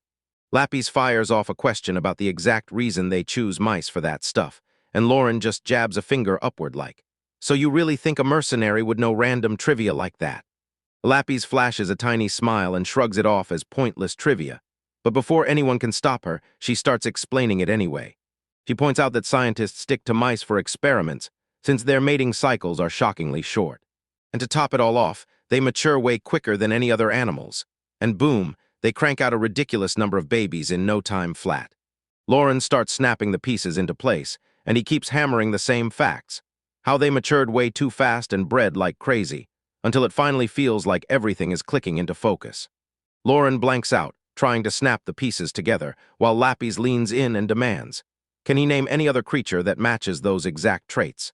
It finally clicks in his head, and he looks seriously shaken as he blurts out, wait, are you really talking about goblins? Lapis flashes him a bright smile and declares, you're dead on. So relieved he's finally following her logic. She doesn't let it end there. She leans in and says, if my theory about these creatures is right then this whole place is probably a dead giveaway, an ancient research facility built from the ground up to study and test goblins. She tells everyone they're insanely easy to keep alive, and that for this kind of job, they're basically the cheapest option you could possibly get. Then she says it straight. Since they look just like humans and nobody even bothers with them, the researchers can test on them freely. No guilt, no hesitation. Lapis leans in and demands if there's even a single other creature worth testing, then blurts out that there definitely isn't, like he's slamming the door on the whole idea. She glances back at him, and, dead serious, says she's pretty sure this whole facility was built to study goblins for some kind of secret research project. Lauren just trails behind her, totally clueless, while he blurts out research, and cheap, over and over like the words are supposed to mean something, and he can't make them click at all. As Lapis keeps talking while they walk, she shrugs and says keeping goblins is a cakewalk, because those little monsters will chow down on literally anything, even scraps, leftovers, or old corpses. And she points to the old records and goes, back in the ancient kingdom, every city just tossed all their random trash on them, like it was nothing. To find out what really happened, she grins and cheerfully explains that the goblins somehow cleared it so well the waste count fell by a whopping 80%. Lauren looks totally sickened by the whole idea and snaps, asking if she honestly thinks it's right to call that economical. Lapis's voice turns serious as she tells them the truth. In the ancient kingdom, goblins weren't even considered alive, just dust in the wind. Because Yushi's so easy to multiply, Yushi's betting the researchers must have used selective breeding to cook up all kinds of strange, twisted new versions of them. Like, which? Lauren freezes for a beat, and he can't stop thinking. Are the different kinds she's talking about anything like that monster they just barely survived? And Lapis swivels back toward him, grinning, and says that since this place was used the way it was, it's basically normal to stumble. And these real goblin breeding spots hide in the shadows, tucked into corners like a dirty secret. She starts to say there are a few around, but then she abruptly stops when goblins spill out of the dark and swarm them, ready to tear into them in one savage attack. Lapis keeps pushing through the pitch-black halls, muttering that it only gets worse from here. Then she snaps out that this isn't some simple breeding setup, and Lauren would have learned that too. Lauren can't believe she's staying so calm, staring at him like, are you really just gonna brush this off? She only shrugs, says, that's just me, then snaps right back to the point, because yeah, this is a breeding ground. She starts thinking they weren't just printing copies at all. They were probably tweaking and upgrading the monsters as they went, and that idea is where everything gets really scary because Ritz blurts out from the back, wait, what does that even mean? And Lapis cuts it down right there. They researched it to keep goblins, just crank them up to terrifying new levels. She leaned in and asked, did you guys notice anything off about the group that chased us earlier? Because even with so many of them, they didn't spot a single high-level variant, probably because the ones they made are engineered to never give birth to anything else. And that's exactly why they kept everything locked on the base model. Because if hobgoblins or goblin magicians started barging into their experiments, it would have been a complete waste of time. Ritz still looks unconvinced, asking if it's really okay for them to grab something that huge, but Lauren just shrugs it off. No matter how big they get, a goblin is a goblin. Then a sharp thought slams into him. He wonders if that means the goblin from the nest actually slipped out through a crack right there, even though a magician was out there for sure. Lapis pauses for a split second, then says the genetic tweaks probably only work as long as they're stuck inside the ruins. So she's convinced that breaking free and going outside is what finally kicked their evolution into motion. Lapis keeps right on talking, insisting that no matter how you slice it, this place has to be an experimental. And she realizes the monsters have been buried in some deep, restless sleep for ages, until someone finally shows up and flips the power back on. So yeah, it's impossible to tell if they really smashed a magic seal, or if the simple act of walking through that front door instantly kicked the whole system back into gear. Lauren's eyes stay locked on everything as she listens. Then she fires back, asking what she meant. Because if they can't shut it down fast, things are going to get way worse. Lapis tells them those huge black goblins they spotted aren't the real deal at all. They're a special upgraded version of the normal ones, but even though those parts were stamped out right here in the facility, I still clocked something seriously strange in how they acted. Ritz leans in, asks her what's going on, and Lapis just hands it over like, here you go. Turns out these goblins living in the ruins don't need any human breeding beds at all. So now she's convinced the ruins have some secret side room where they churn out basic goblins as test subjects. And since these twisted versions don't have to do it the old way, they probably just snatched every female adventurer they could and ended them. But that's what makes the black goblin's move so wild. It still lunged straight for Nim like it had one goal, ripping her clothes off. Lauren looks totally stressed out, and when Lapis finally checks on her, he leans in and asks, "So, have you noticed anything yet?" And she shouts out the truth. These goblins are targeting women, even though they don't need them to breed, so this isn't nature, it's something darker, and so her theory says these creatures are made with real human bits, like the adventurers from Ritz's party, the ones who vanished in here. When Lauren looks totally stunned and blurts out, "Can you even call that thing a goblin anymore?" Lapis insists it's still a goblin, same as how people don't brand the ones born from humans as half-goblins. So it's basically the same thing either way, even with the human parts, and that's the whole point. And that's why she's freaking out. This whole facility was built just to upgrade and supercharge the goblin race. The real nightmare is this place actually gave these monsters human-level intelligence, and the power to learn, adapt, and get even scarier. Lapis snaps him back to those goblins dragging away their dead comrades earlier. Then Lauren finally starts to catch on to what she's really getting at. But she spells it out anyway, turning those dead bodies into raw material, then feeding that same experience back into the lab so every new batch comes out tougher. And if they keep this cycle running, who knows just how deadly these things could grow. Lapis says it's already terrifying enough to run into a goblin wearing a dragon's skin. But the real nightmare is when it studies like a human and learns how to wield that power. And she just leaves you hanging. Like, what would happen to the world if these things truly got loose? Lauren begs, can't we just put these ruins back to sleep? And Lapis admits, I'm not the expert on every single detail. Lauren clamps his mouth shut, but the whole time he's thinking if she'd just spit out the answers, this would move 100 times faster. Lapis snaps back, insisting every ruin is built differently, and it's not that she missed her research, which makes her snatch his arm and snap that it's rude to wear that look on his face. Lauren can't help but wonder what kind of expression he was wearing before he turns to her and asks, so where are we really headed in this place? Lapis tell them to hunt down the private rooms where the ancient people once stayed, because there's a real shot they'll turn up a manager, or even uncover an instruction manual for the whole facility hidden in there. Lauren asks if anyone truly lived here, and Lapis snaps back that sure, teleportation existed, but it chewed through mana so badly it made daily commutes an absolute nightmare.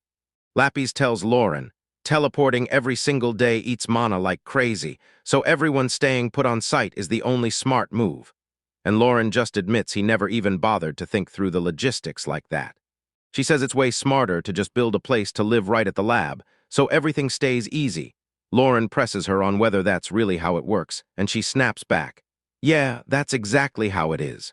So she's dead sure these ruins hide a whole little living spot, where the researchers and staff can stay, tucked away somewhere out of sight. Lapis decides to crash those rooms and dig up records on how to shut the whole facility down, and then, like it's no big deal, she casually adds that she'll be pocketing every valuable thing she finds too.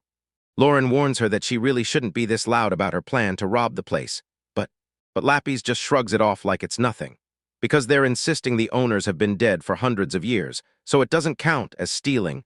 Lauren clearly isn't buying it, yet he nods along and he calls out a major red flag, because if those ancient people really shut the whole facility down themselves, then. So there's a pretty solid chance all the important stuff was packed up and shipped out long ago. Lapis finally snaps to it. If this whole place got cleared out, then the instruction manuals they're hunting could have vanished ages ago. Lauren asks what they're supposed to do when there's nothing left to find, and Lapis just stares at him like he's missing the point, then fires back. So what do you think our next move should be? Lauren's mind races through it. Sure, more goblins might be coming, but Chuck is completely useless, and the dude's cursed, totally drained out of mana for now. He thinks Ritz and Nim can still handle themselves, but the real threat is the gear he's stuck with. Because he's starting to panic that his weapon won't last through much more of this, he looks totally wrecked about it. He flashes the blade and warns that after 2 or 3 more kills it'll probably snap, and Lapis immediately fires back, asking if he's gonna hunt for a new one soon. Lauren just sighs and tells him to cross that bridge when he gets there, because finding the info comes first, and Lapis nods, then dives straight into working the terminal. She blurts out that they've finally reached the residential district, and right next to them, the nearest door lets out a brutal loud beep as it unlocks. Lapis doesn't waste a single second. I shout for her to move in, and she barrels through the entrance, clearing the place out as low. Lauren just stares at the chaos in the room, wondering if it's even safe to step in without checking for traps. Then she shrugs and insists she's practically an expert on ruins. She tells him to calm down and hand the search over to her, practically vibrating with excitement over whatever she might dig out of that mess. Lauren and Ritz just freeze, utterly lost, and Lauren blurts, "What's happening?" Right as Lapis goes off the rails, hurling books and gear around like she's fighting the air. Lapis shoves the old papers aside, grumbling that this whole pile is nothing but useless junk. So she grins and heads into the next room, while the guys just stare, stunned, watching her slip away. Lauren watches the junk keep hitting the floor and shrugs, basically saying, "Let me handle it. I'm the expert around here." Nim scanned the crumbling walls, shouting that this was where the ancient kingdom's people once lived. And Ritz snatches up a chunk of ancient tech, and the moment he does, he realizes every single thing in this place is stamped from that long-lost legacy. He asks if they can just grab the item and head home, because he's convinced it's proof enough that they finished the job, since the whole mission was basically built around scouting these ruins. Lauren is all in. She backs the plan 100%. Lapis stays glued to her book, claiming she's totally fine with it, so long as everyone comes back in one piece.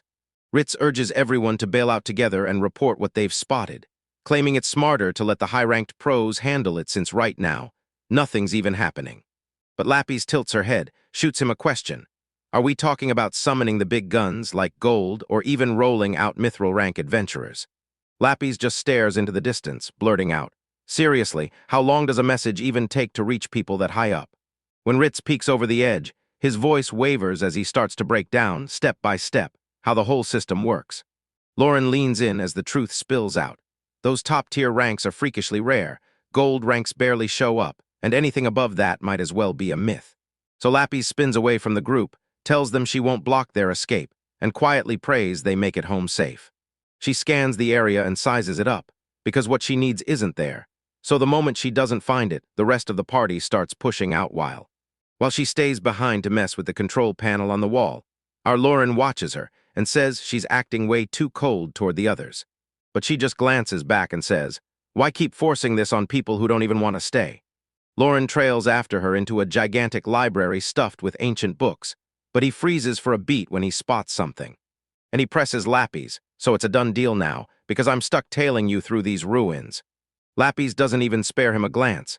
She just launches into the whole explanation of how everything spiraled into this. Lapis glances over her shoulder, hesitating as she asks Lauren, "So you're really coming with me, right?" But Lauren only flashes a calm little smile and basically tells him, "Since you're already this far, you're not turning back now."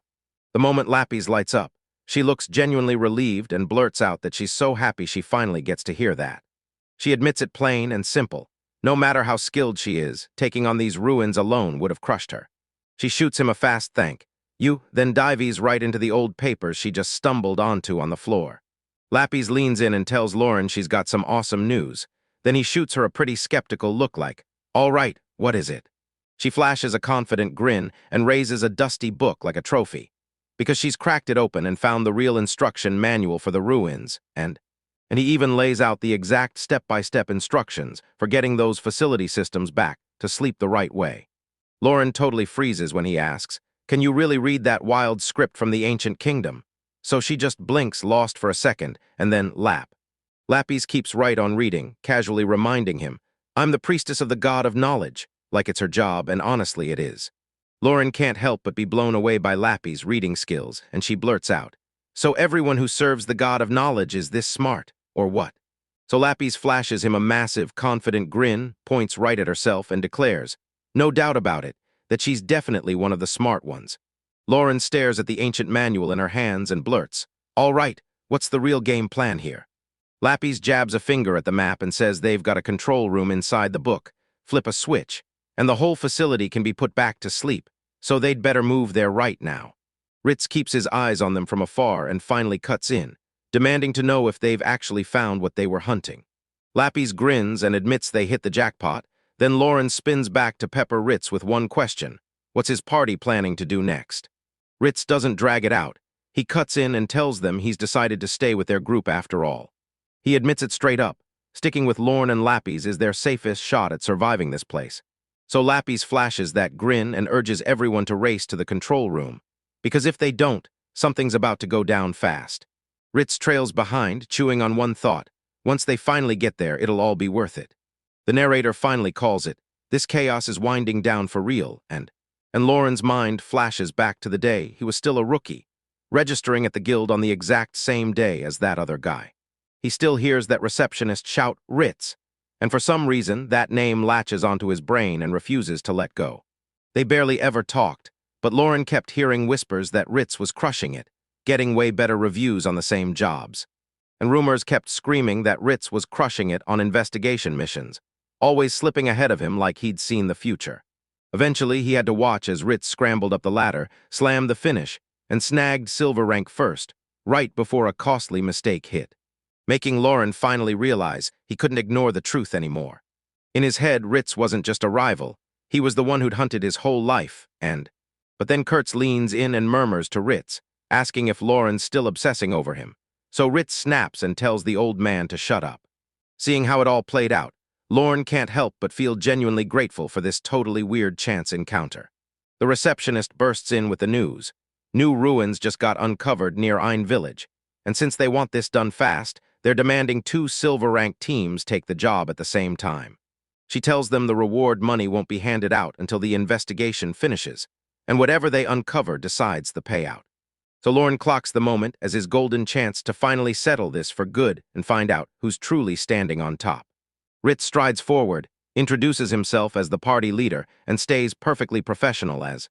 Lauren snaps at how totally relaxed the guy is, then clutches his resolve, telling himself he can't afford to lose his cool and has to hit the same level of energy. Suddenly, Naren snaps. She's screaming, furious that she can't believe what's happening. She's freaking out because she finally met the real Ritz in the flesh, while Lulan just grins and goes, "What are the odds?" But Naren doesn't let the moment die. She whips around to Nim and demands to know if she's really the legendary elf everyone's obsessing over for her beauty. Lulan steps in, bows to Kurtz, and tells the old man she's heard non-stop stories about how powerful his magic is, leaving. Ritz just stood there, stunned out of his mind, demanding how the heck these guys even know who they are. The armored old-timer leans in and says they've been hearing tales about Ritz's crew for years, which means once they showed up, there was no mistaking them. Then Naren flashes this massive grin and blurts out that their own leader is secretly a huge fan of them. She keeps the vibe blazing, tells Ritz that Lulan is his #1 fan, while Lulan just freezes in the back like all the life got sucked right out of him. Lulan snaps for real and bursts into furious screams, yelling, "Who the hell are you calling a fan?"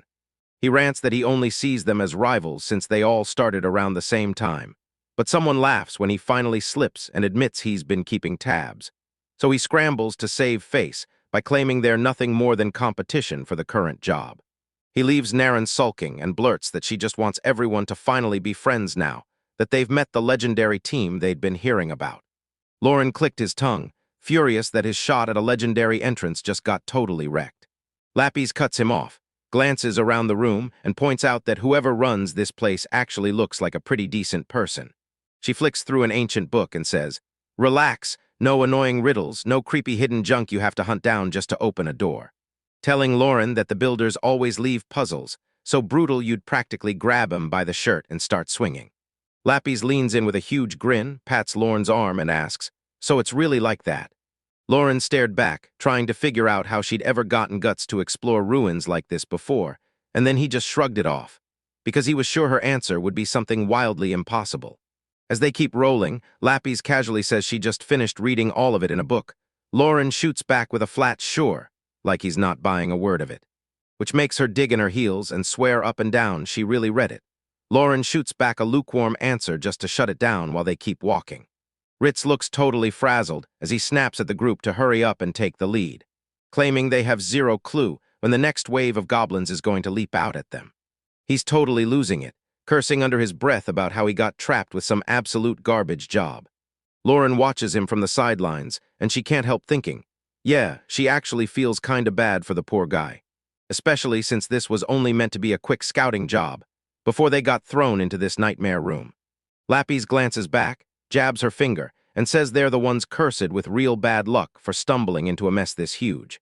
Lauren asks if she's reading his mind, but Lapis shoots back that his thoughts are plastered all over his face, adding that he needs to watch his step, because she just shrugs it off and casually changes the subject while they keep walking. Ritz and his crew basically got cursed. Their bad luck goes off the charts for even trying to challenge them. Nim stays silent as Lauren simply nods along, admitting Lapis is right. Ritz's crew is stuck in a seriously bad spot. Their footsteps thunder across the stone floor, and Lapis snaps that they should shut down the chatter, for now. After finally making it to their destination, they slam to a stop in front of a massive, cracked stone wall. As Lapis yells that it's time to move in, the huge gear-shaped door begins to shake and grind as it finally rips open. Lauren locks eyes on the massive mechanism, lets out a heavy sigh, and admits the whole setup is honestly pretty mind-blowing. But as they slip into the dark entrance, Lapis snaps that it's way too soon for praise. And even once they catch their breath, they've still got to face whatever's waiting for them right up those stairs. Lapis jabs a finger at the main control device and tells him this is the spot where every ruin's functions get run and controlled.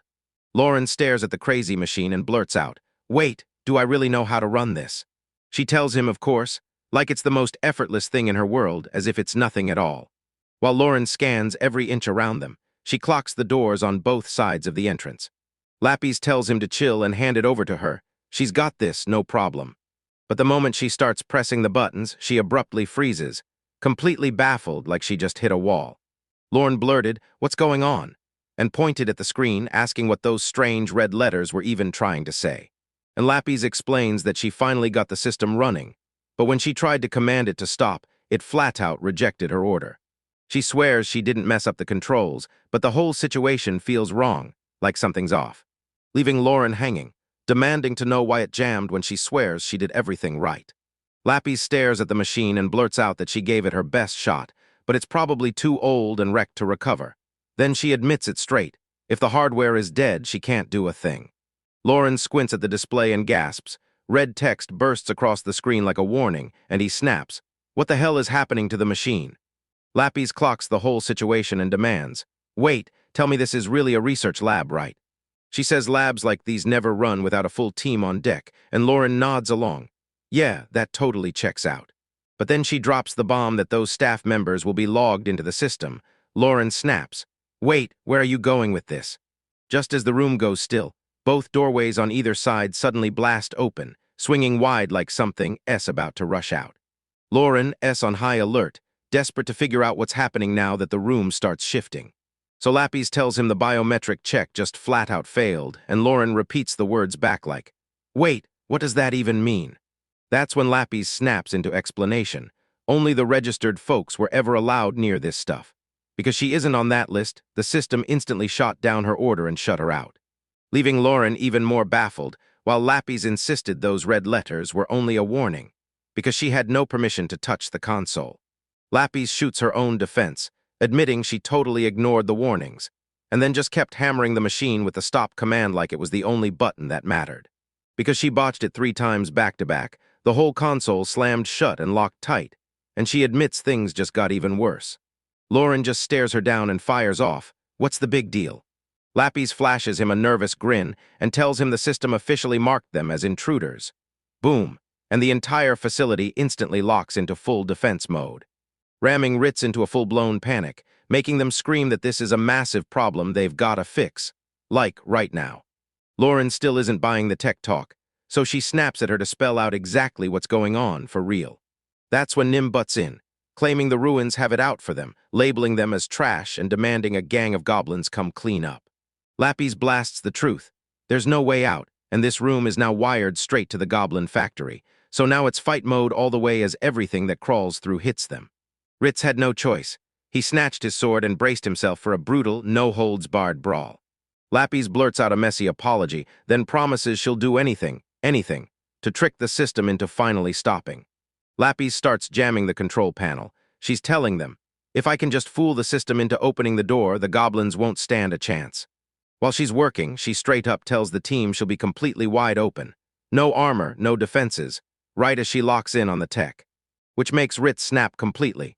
He explodes at her, yelling how she even knows how to do something like this in the first place. So Lapis flashes him a huge, bright smile and tells him straight up that it's all because she's a priestess of the god of knowledge. Lauren doesn't buy the story for a second. She snaps that her title isn't a free pass to do whatever she wants, but she just shoots him a look and swears she hasn't lied once since they showed up. Lauren's pretty sure she's right, but she snaps, tells herself to stop arguing, and forces herself back to the machine. He tightens his grip on that massive sword and tells the crew, we're all going in to buy her as much time as we can.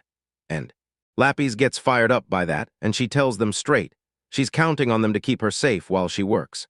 Ritz orders Kurtz to go stay with Lapis because he's out of magic, and the old man can only choke out, I'm sorry, I was useless. Nim roars that the enemies are finally here, and the entire crew snaps into full panic mode as, clenching his teeth, he snaps that the monsters are nothing but pests, and that they have no choice but to do this, because that tiny door just might be what saves them. So he starts barking orders. Nim has to stay glued to the tech, and Chuck needs to cover with his bow. Chuck grumbles for a second, then shuts up when he's told to just shut it because Ritz is already shouting across the way, telling Lauren, I'm counting on you to handle everything over there. Lauren shoots back a quick line, dead calm, while he fixes his stare on the road ahead. The entire squad breaks apart and sprints to their spots, scrambling into position at full speed before the fight even kicks off. Ritz charges first, hammers through a stone barrier with his shield, and drives straight into the room. A huge, buff goblin in a torn shirt suddenly bursts into the scene. He snarls that the pests have finally shown up to come face him. But Lauren just strides in with that giant sword, tells the crew to back off and let him handle this big guy. Then he charges in and slams into the monster, so hard a massive shockwave rips through the entire area. Lauren cracked the air with a brutal strike, smashing the goblin in the arm and shoving it back hard. The creature lunges for revenge with a brutal overhead slam, but Lauren just hunkers down and snatches the blow right out of the air with his massive sword. He clenches the hilt and feels the vibration surge through his grip.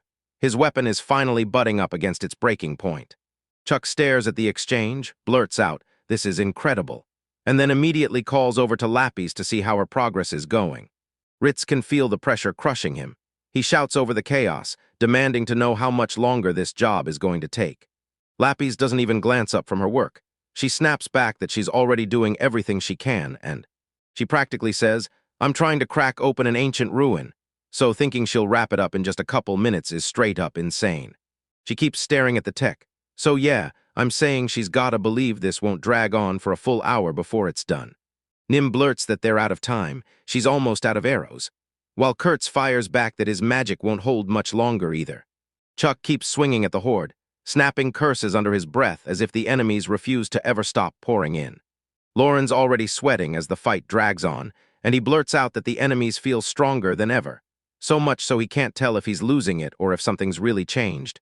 But right behind the front line, he spots a goblin hauling a massive sack, and it hits him. They're not attacking at all, they're cleaning up the battlefield, picking up bodies even as it's happening, and he can't figure out why. While she labors, Lapis blurts out, I'm telling you, we're doing this because those bodies are packed with real, valuable materials the ruins can use. She glances back, worry tightening her face, and quickly snaps, it's not just collecting. Then she turns to the guys and warns them, like they need to stop those bodies from being taken away right now. Yaretz shoots back that they don't have the breathing room for this. Just holding the line against the oncoming wave is burning through every last ounce of strength they've got. Lauren leans in and demands to know, what's the real reason stopping the body retrieval matters so much? Lapis lays it out. Those gathered bodies aren't just tossed aside. They're turned into brand new vessels, and the real kicker is that they harvest the dead's data to forge even stronger versions. She snaps it into focus. It's all about combat data, so the more goblins they butcher, the more intel the system feeds on, tuning the next batch to be even more lethal. So she flips open the manual and tells her, once the body's ready, the system dumps every ounce of that new experience into it in just a few seconds. Then she drops the bomb. This room is wired straight to the production floor, so the upgrades don't just roll in, they hit fast. Lauren grips his sword and realizes one terrifying truth. Every second that slips by, the goblins grow stronger, and they just keep coming. So Lapis leans in and tells him, once the system drinks in enough data from the normal ones, it starts churning out those reinforced versions like they're manufactured for war. It's working because this goblin actually snaps up its shield and blocks an arrow, proving they're learning at lightning speed. Ritz clocks the shift instantly, and bluntly calls out that the way they're handling their weapons is totally different now. He snaps in pure frustration, screaming because he can't believe the upgraded models are already crashing the raid this early. Ritz can't stop ranting about how maddening these smart goblins are, while Lauren stays stone silent, eyes locked on the front. Lauren spots a hulking, muscular goblin stomping forward, and snaps that the reinforced ones have finally made it to his side too. One of those massive beasts swings its giant club like a wrecking ball, enough force to smash him, yet Lauren barely throws his sword up in time. He snaps under the brutal swing at the last second, the blade whistles past his head, and then he snaps his stance back into place, locks eyes with the monster and holds his ground, just waiting for it to strike again. Lauren's drenched in sweat, glaring in pure annoyance as she realizes these goblins are nothing like the usual ones. He's thinking their skin is way tougher, and now their moves are on a whole new level. He locks eyes with the massive beast charging ahead, and as he starts to speak, his expression hardens into something dangerous. Say it, go on. Ask the goblin if it seriously had the nerve to laugh right in his face. Lauren barrels on, hurling a question at the monster. Are you seriously laughing at me? And snapping that he's weak all because he's human. He just freezes in dead silence for a beat, then exhales sharply and drops straight into a fighting stance. The goblin keeps smirking like it owns the moment, and Lauren finally snaps. She yells at it to stop messing with him. He explodes forward with a breakneck horizontal slash that flashes across the entire area as it slams into its target. And he commits to the swing. He pours every ounce of his strength into the hit, blasting the monster backward like it's getting thrown off the battlefield. They're trapped in a no-holds-barred exchange, and every clash erupts in flying sparks and deadly chunks of debris. When Lauren slams into the monster, their clash explodes into a blinding flash of light that hits the goblin like a brick wall, leaving it completely stunned as Lauren keeps sprinting forward, and Lauren planted his feet as a brutal shockwave slammed through the area, throwing everything back like it weighed nothing. Chuck's drenched in sweat as he watches the fight, staring like, what the hell is even happening? It's exactly like the wild rumors he's heard before, so Nim snaps, telling them to quit ogling and start acting like the silver ranks they're supposed to be. She shoots you a serious look and bluntly admits things are getting bad, way worse than before. Because that giant sword Lauren is swinging looks like it's one bad shake away from snapping in half. Lauren clutches the battered blade as someone shouts in pure shock, and Ritz shouted for Lapis to look at him, even as the chaos kept roaring all around. Lapis feels the heat rising as the terminal keeps blaring, and she snaps back that she knows exactly what's going on, but a huge technical disaster hits. She's already sent the orders to put the facility to sleep and freeze the goblins, but the final command to shut down the main control unit won't respond. Ritz just stands there, stunned and totally lost, firing off. Wait, what are we even supposed to do with that right now? Lapis snaps, loses it, and screams that the machine she's working on won't stop running, no matter what she does. And if this one piece finally got shut down, everything else would snap into action. Ruins would fall silent, the goblins would freeze up, and the whole place would crumble all on its own. Ritz's face snaps into focus, and he blurts out, "Can't we just smash that device into junk and be done with this?" Which makes Lapis snap back, and I'm basically telling him, go on, try it if you're so damn confident. She shrieks that this isn't some throwaway junk. It's been running for hundreds of years with zero maintenance, and still purrs like it's brand new. Breaking it would shut the system down for real, but it's not going to be that simple to pull off. Ritz doesn't care about the nitty-gritty at all. He just shoves Lapis aside and tells her to get out of the way. Ritz hurls his blade at the machine, screaming that it's insanely hard to break. Lapis tells him the entire surface is sealed under a protection spell, so no flimsy, half-baked attack is going to shatter it. She flat-out tells them, unless they've got a real magic sword, trying to break this thing is basically a guaranteed failure. Ritz doesn't listen and tries anyway. His sword smashes into shards the moment it hits the metal, and it just leaves, leaving him frozen in place, staring at his smashed handle as he fought for breath. Lapis is still spiraling in panic as the system won't shut up, while Ritz is still fixated on one thing, smash the device to pieces. So Lapis dares him to go for it if he's so tough, but he just keeps whining that the metal is too solid. Yeah, Lauren's voice suddenly slices through the chaos, and he's yelling at Lapis to get away from the console right this second. He doesn't wait for her reply. He explodes forward and sprints straight toward her as fast as his legs can carry him. And Lapis is totally blindsided. She scrambles, panicking, trying to slip out of his way before he can reach her. Lapis freezes on the spot, eyes wide and fixed on the ground. Something catches her attention and she just stops dead as she spots a weird stone on the ground. And when she picks it up, it's revealed to be a chunk of gear from a goblin magician. And then it hits her. This isn't some mystery charm at all. It's a mana-draining necklace, siphoning magic power non-stop, and that's why everything's spiraling out of control right now. Lauren catches on fast. He points out that it's been in the nest forever, which means it's loaded with mana just waiting to be tapped, so he clenches his teeth and braces to strike, before everything spirals even worse. Ritz is losing his mind.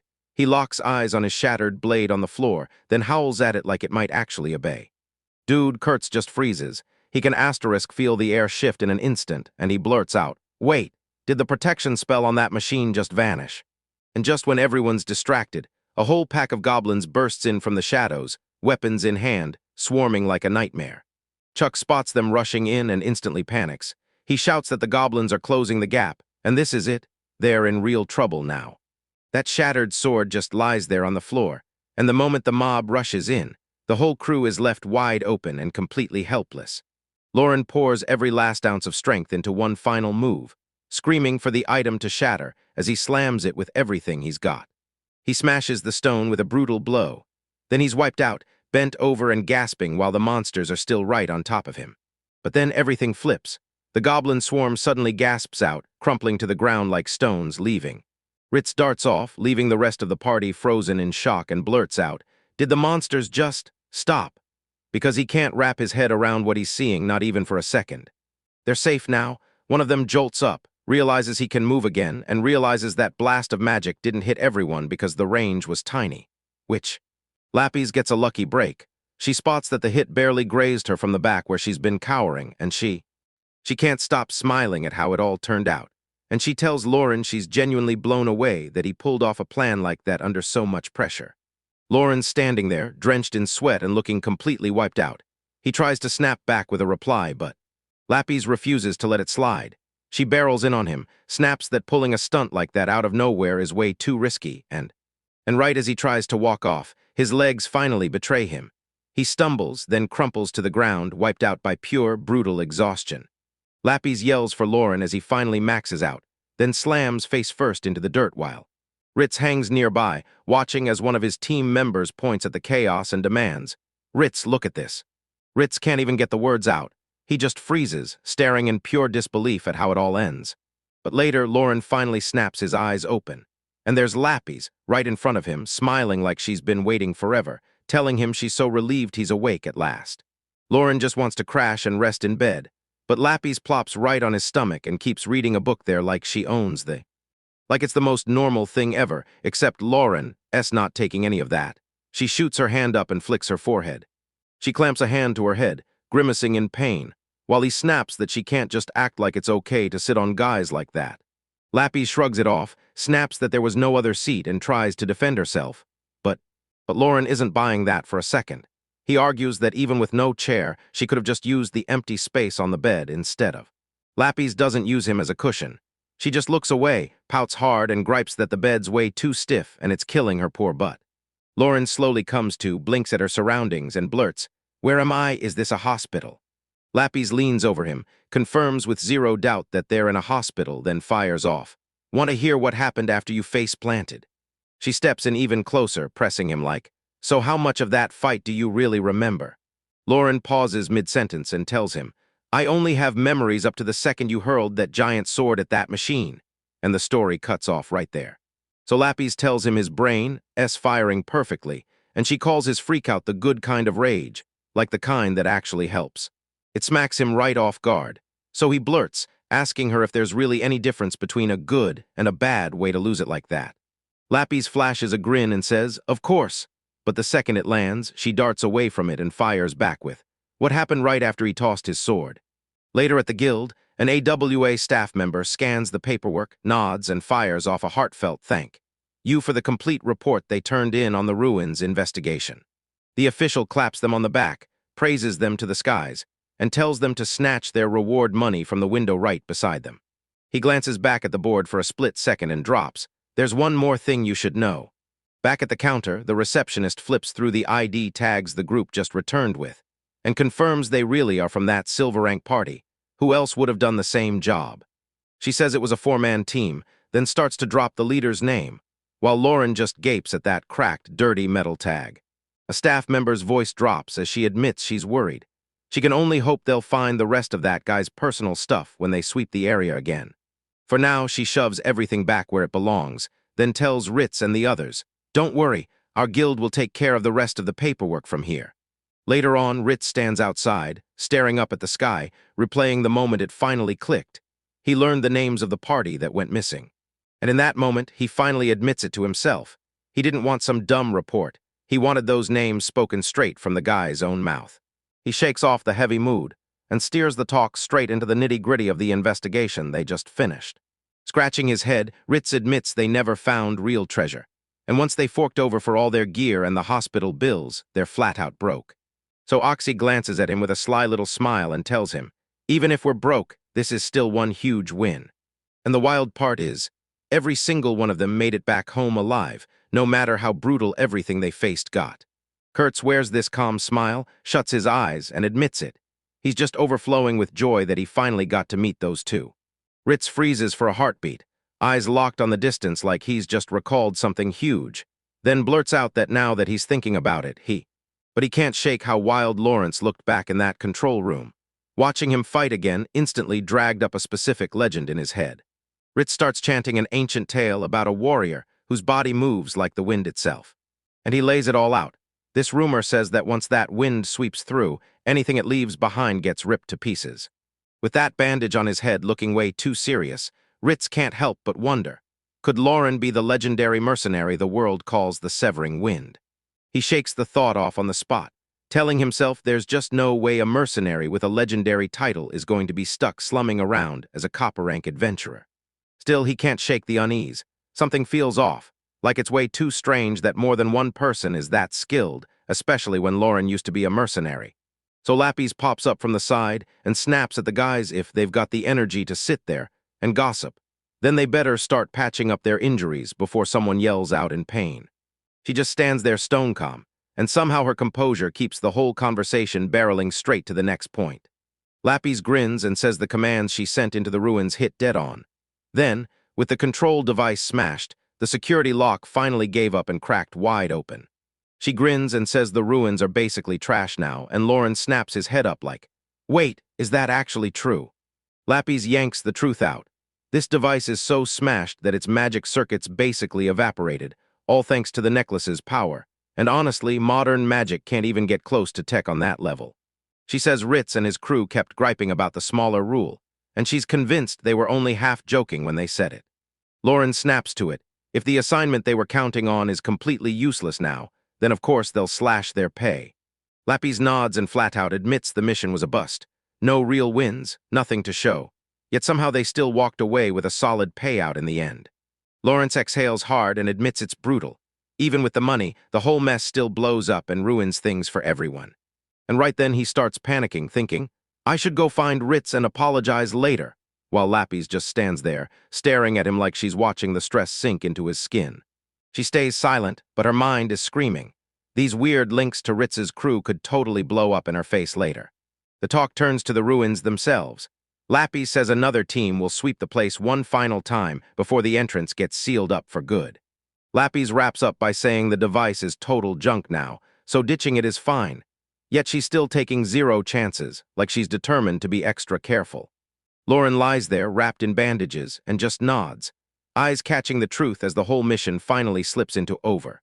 He stares at the ceiling and blurts, "Who hauled me all the way back, and what hospital did I even wake up in?" Lapis just stares him down and says she was the one who hauled him back herself. She tells me she couldn't exactly rope Ritz and his crew into it because they were already knee-deep in their own wounded, even though they jumped in at the start. She still informs him that right now they're taking a breather in the town of Kaffa. Lauren says he's gotta pay up. She really owes him one after putting herself through all that trouble for him. But Lapis just grins and tells him, "Don't worry," like it's nothing, especially since the goblin quest they picked is officially a bust. She blurts that 3 of their own are missing. The nest never got wiped out, and they don't even have a shred of proof of the goblins they claim they killed. Lauren's jaw drops in pure disbelief, and she blurts, "What happened to the bag of ears we collected?" Lapis glares at the ripped leather pouch and shoots the idea that it must have slipped off while he was locked in combat, and Lauren hisses a curse under his breath over the loot that's gone. After he passed out, she explains, Ritz had no choice. He had to shove everything aside and get every single one of them out of there fast. Ritz argued they couldn't call the area safe yet, so there was no way they were staying put to play scavenger. Lappy snaps in, "We're totally out of time, no choices left," just as those goblins swarm the moment the main order stops and the whole situation spirals fast. And Lauren says they could have just snatched whatever was closest to the guild, but Lapis admits she spotted the proof, but she ditched it on purpose, calling it dead weight that would only slow her down. Lauren's hit with the sickening realization, and he can't wrap his head around how they tore through all that nightmare just to end up completely broke. He's sprawled there with his head wrapped in bandages, and finally, when everything went this wrong, he admits he's probably only still alive because he got lucky. His thoughts slam right back to the ones who didn't survive, especially Sarf and the rest of the crew. He realizes they were idiots, sure, but not evil, and losing them like that still hits him hard. Lauren glares at the ceiling and admits he feels awful for dragging Lapis into this disaster, especially since she's the one stuck taking care of him, yet she just flashes a gentle smile and brushes it off like, "It's really nothing." She forces a smile and says, "If there were even a single girl left in the other group, the investigators would have uncovered them and brought them back, somehow." Lapis snaps him back to reality. Those things they faced weren't monsters, just plain old goblins, so there's a real chance a few people made it out alive. Right after a tense silence, she snaps into action and tells him they need to drop everything and talk about something completely different. She admits that after all that chaos, their reward is still a whopping 0. But the bills won't stop coming, and they've got to pay them anyway, so yeah, they're stuck with the fallout. Which leaves Lauren looking totally frazzled, until she drops the bombshell that she's already paid the carriage fee by straight up pulling the money out of his wallet. Lauren looks like he's about to snap, especially when she drops that the medical bills and the hospital stay cost a whole other nightmare. She promises she'll cover for him for now, and he finally exhales, then demands point-blank how long he's been out of commission.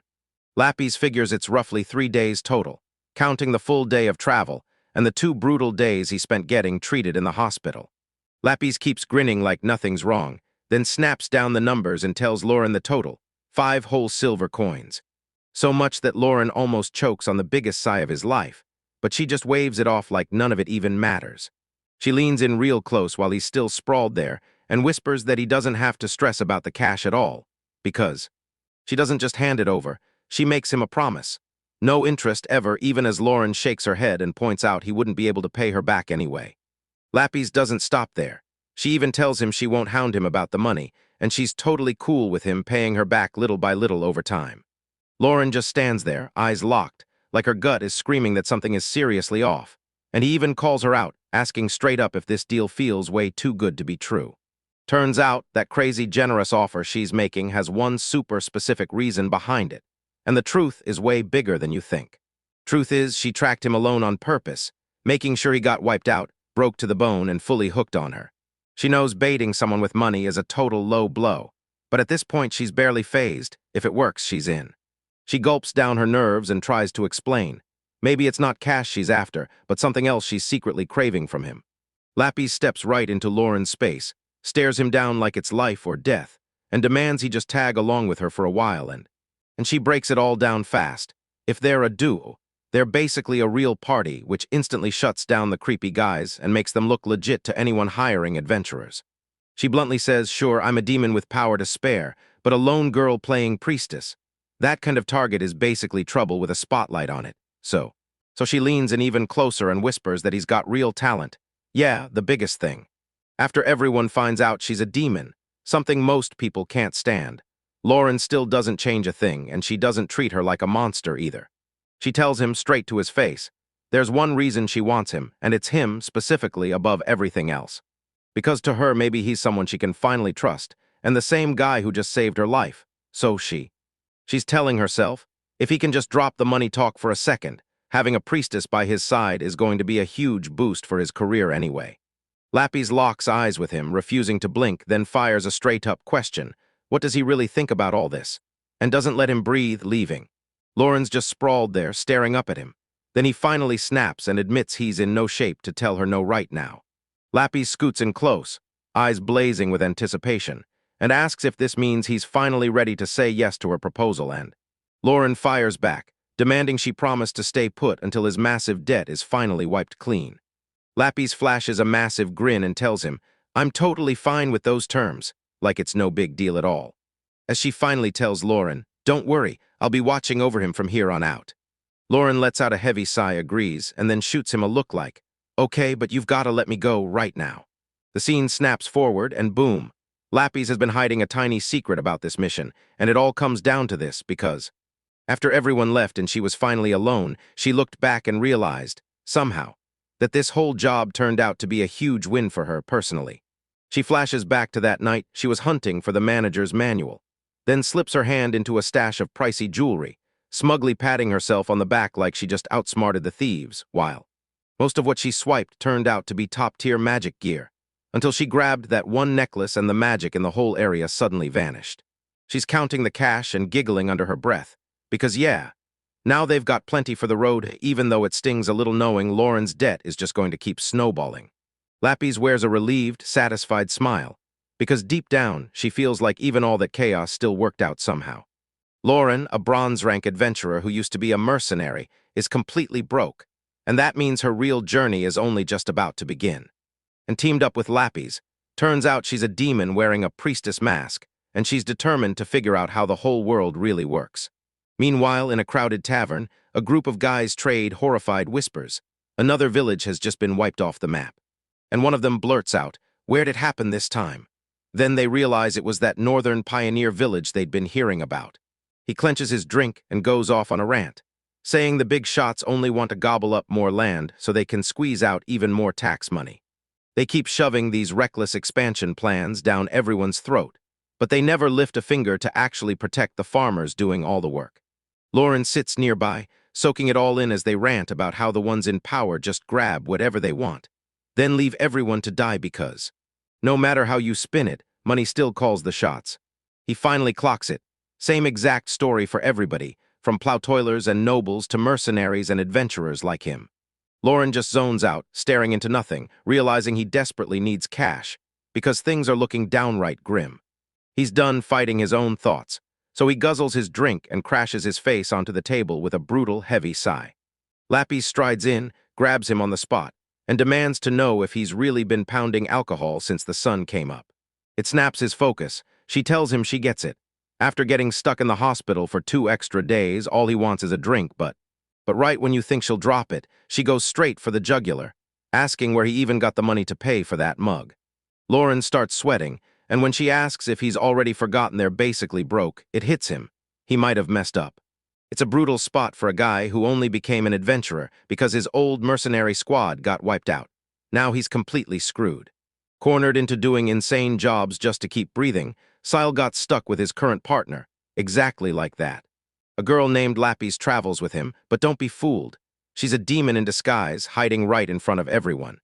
Lapis keeps grilling him about how chugging on an empty stomach is a terrible idea, so he shoots back again. I'm broke, I've got 0 money left. Lauren promises Lapis he'll foot the bill, then snaps his fingers at the waitress to order. And before Lauren can blink, Lapis jumps in and demands an egg sandwich. No mustard, not a drop. She drops a ham sandwich into the order while the waitress promises she's on it.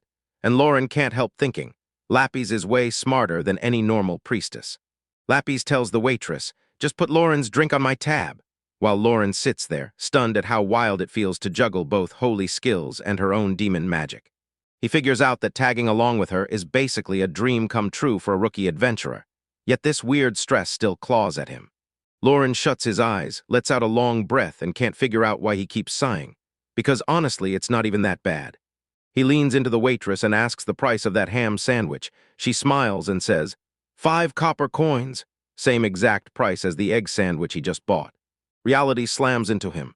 and he hangs his head, realizing his debt is stacking up day after day. Lapis just grins and laughs it off, then tells him straight up that if he's this stressed about money, they need to get out there and find some work. It hits him hard. This is why he ever started in the first place. Back then, he became an adventurer only because he was dead broke. He drags his mind back to that first job with Lapis in those ancient ruins, where they barely made it out alive. And even after all that brutal fighting, he's still fighting himself. Lauren's totally broke right now, so for the moment Lapis is stuck covering every single one of his expenses while he's trapped traveling with her until that debt gets wiped clean, and when he finally cracks a smile, he goes, "By the way, the food at this guild tavern, it's actually pretty damn good," but as he digs into his food, he can't stop wondering, will he ever claw together enough money to actually pay her back? Lapis brings up work, but she cuts him off fast, reminding him he's still weaponless, and Lauren finally clocks that she's right, then can't help wondering, what jobs could he possibly grab when he's standing there completely empty-handed?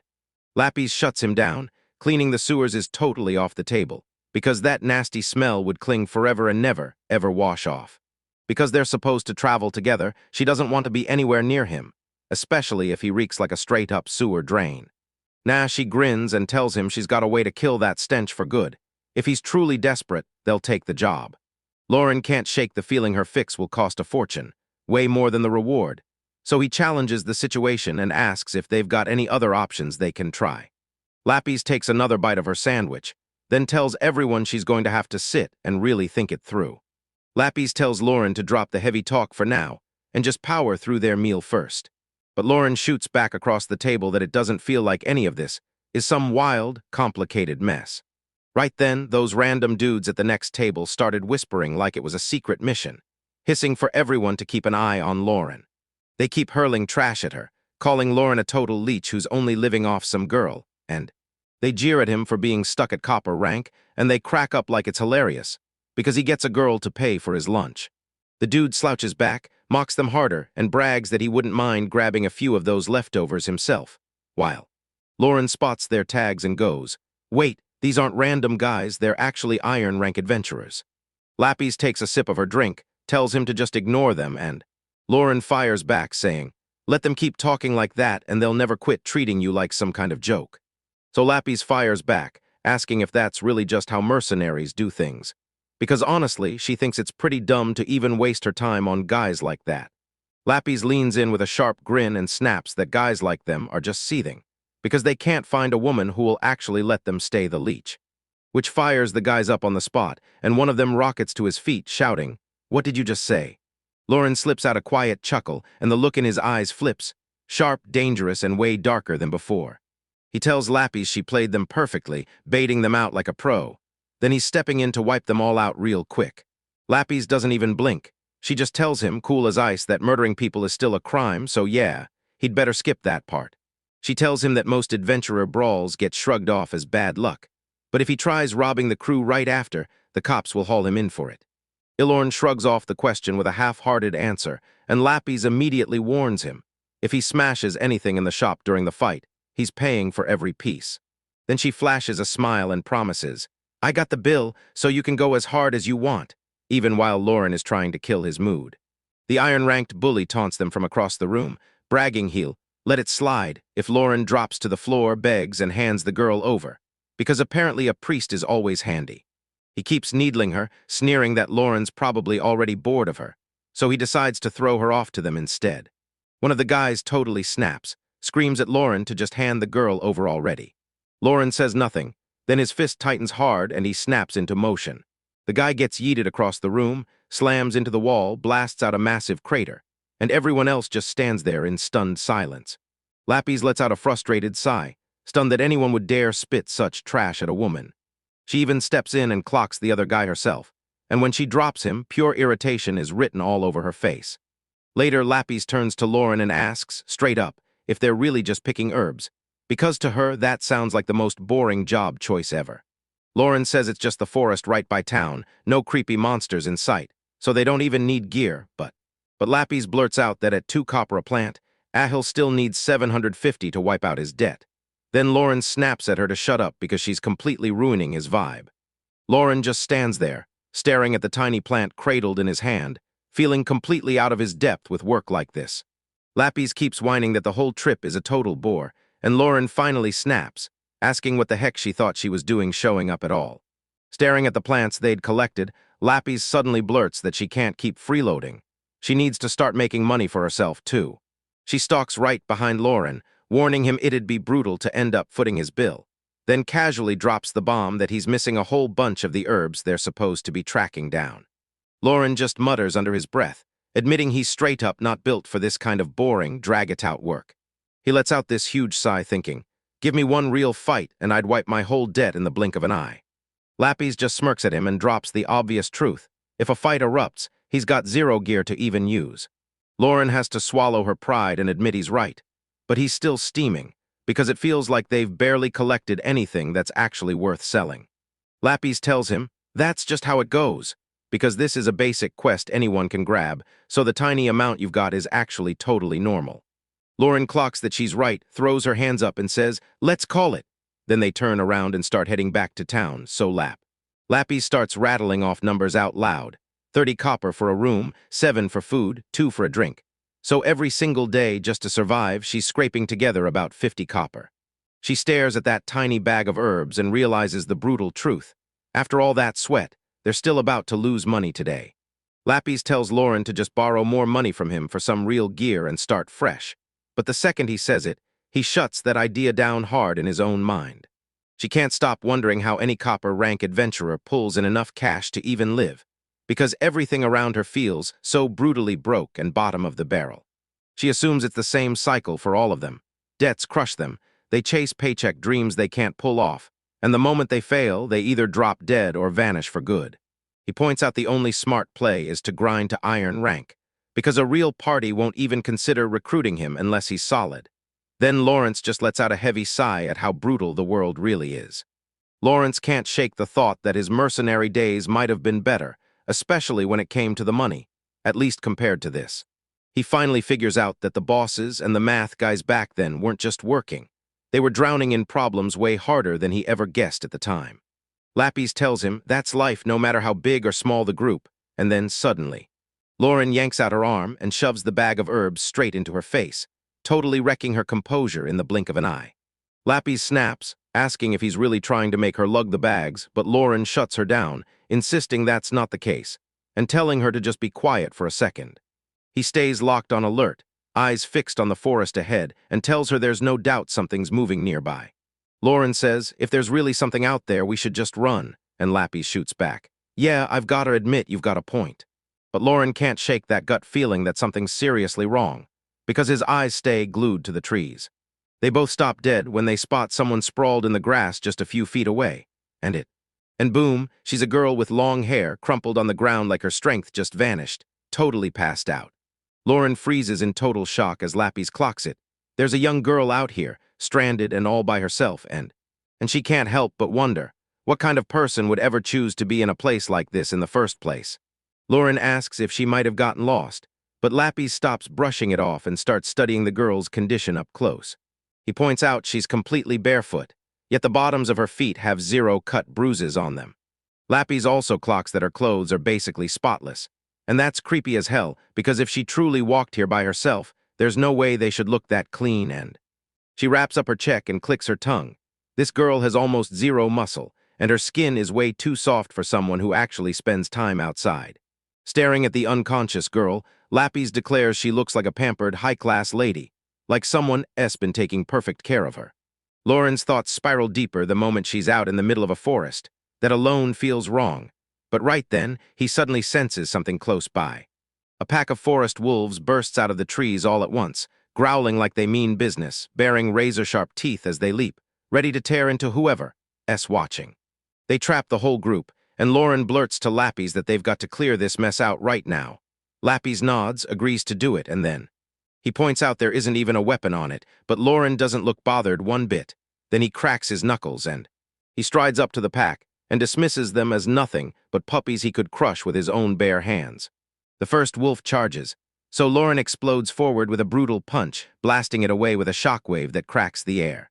And he starts absolutely demolishing the rest of them, slinging the wolves around like they're weightless. Lapis just stands there, staring as the one-sided beating feels weirdly familiar, while Lauren looms over the bodies and demands to know if that meat is even worth eating. Lapis tells him it tastes awful, but those skins are worth a fortune. Shame Lauren can't even find a knife, so she can't start skinning them. Lauren leans in and asks how she's holding up, and Lapis snaps her check into place, saying she can't spot a single visible injury or anything out of the ordinary. So Lapis grins and tells her she's insanely lucky, saying it's basically a miracle they spotted her before that pack of wolves could close in. Lauren stares in disbelief and blurts, "Are you kidding me? She's got that much luck. That has to mean some other dude out there is getting absolutely destroyed by bad luck." Lapis shrugs, admits the world runs on weird rules, and asks if he's met anyone like that. But Lauren just goes quiet, and that's when things get tense, which is why Lapis blurts out, "So what are we supposed to do with me now?" Because Lauren knows they can't just abandon her out there in the woods. Lauren lets out a tired sigh and admits he's not thrilled about the plan, but they'll haul her to town and let the guild deal with the rest. He slams his hand down and clamps onto the girl, hauling her up onto his shoulders to carry her back, right as he does. A weird look snaps across his face and Lapis freezes, then blurts out, Are you holding me wrong or what?" Lauren just glares at the girl and blurts, "I can't believe how tiny and light you are," and then she cuts herself off as the moment hits. Lapis feels the same shock, especially since she looks like she's got a perfectly solid build, so there's no way she should weigh that much. Lapis leans over the girl and studies her closely, wondering who or what she's hunting for, looking for any clue as. While Lauren shrugs and tells them they can get the whole story as soon as she finally wakes up, then Lapis blurts out that she was terrified they'd look like kidnappers, two terrifying people dragging a helpless girl, until Lauren snaps at her to quit lumping him into that group. From the moment they stumbled on her in the woods, a whole new adventure exploded into motion for both of them. And when they finally make it back to the city, Lauren can't believe they slipped through the gates with zero trouble. But Lapis tells him the guards are totally laid back, unless you're already a known criminal, and nobody's going to clock a thing when you're traveling with a priestess who, of all people, is running with you. Lauren tells him she's blown away by how much power her title still carries. Then Cyan brags that priests are a whole different level when it comes to trust in society. They finally burst into the Adventurer Guild in Kaffa, and the girl just sits there on a bench, silent as a locked door, as if she's about to explode any. Just as the guild worker storms over to double-check the report, they demand, "You really found someone out in the forest who needs rescuing." Lauren snaps that they've nailed the right person, then tells the staff to take it from there and run the checkup. The bespectacled guild receptionist nods, steps in, and asks, "Can I officially take custody of the girl right now?" The staff rush in to help, swearing they'll take over, because they're not about to leave her stuck there forever. As the guy grabs the girl, he blurts out that the two of them are something special. Then he's stunned by how light she feels, and that shock hits Lapis like a punch. The receptionist stays perfectly professional and asks Lauren and Lapis if they'll follow her back to the reception room for a quick moment. One of the guys hauling the girl off quickly steps in to clear the tension, making it crystal clear they're not refusing to help at all. But the guild isn't letting her in on vibes alone. No, they've got questions, and there's something big they still need to get out in the open. They rush inside, and the vibe turns sharp for real when the receptionist snaps that it's time to cut to the main point, setting up the next moment. She ushers the whole crew into a private room, then leans in and tells Lauren and Lapis she's going to lay it all out. No sugarcoating. Lapis's eyes go wide as the woman bluntly tells her the guild has to hold them back, just for a little while, so they can't go wherever they want. Lauren is totally thrown off and blurts, "What are you even talking about?" because she can't shake the fear that the guild thinks they're in real trouble. Lapis bristles, lifts her hand, and fires back that it's not what the woman thinks. But the receptionist stays cool as ice, telling them the guild must run a full investigation on that girl first. And until they nail down a plan, she won't allow Lauren or Lapis to go wandering around. So Lapis leans in and asks if that weird feeling about the girl they found has something to do with it. But the receptionist snaps back instantly. No way is she spilling any details, not yet. Lauren looks straight up, fed up, and demands to know how long they're supposed to keep obeying these rules. But the woman shoots back that it'll probably be just a few days before they see results. Then her words cut off like something's about to go wrong. But for now, the rules slam down hard. They can't leave the city at all. She even says it'll help them a ton if they just stay exactly where the guild hands them the spot. Lauren grumbles that this whole thing feels way too strict. Then the receptionist just shrugs off her attitude and tells them they're already booked in at the Gokyusai Inn, right on the main street. Lauren just shrugs like it's nothing, saying some random inn's name means zero to him, while Lapis is hit like a truck, stunned out of her mind the moment she hears it. She whips around to him and lays it out. This place isn't just nice. It's one of the top 2 fanciest spots in town, so yeah, the price is absolutely insane.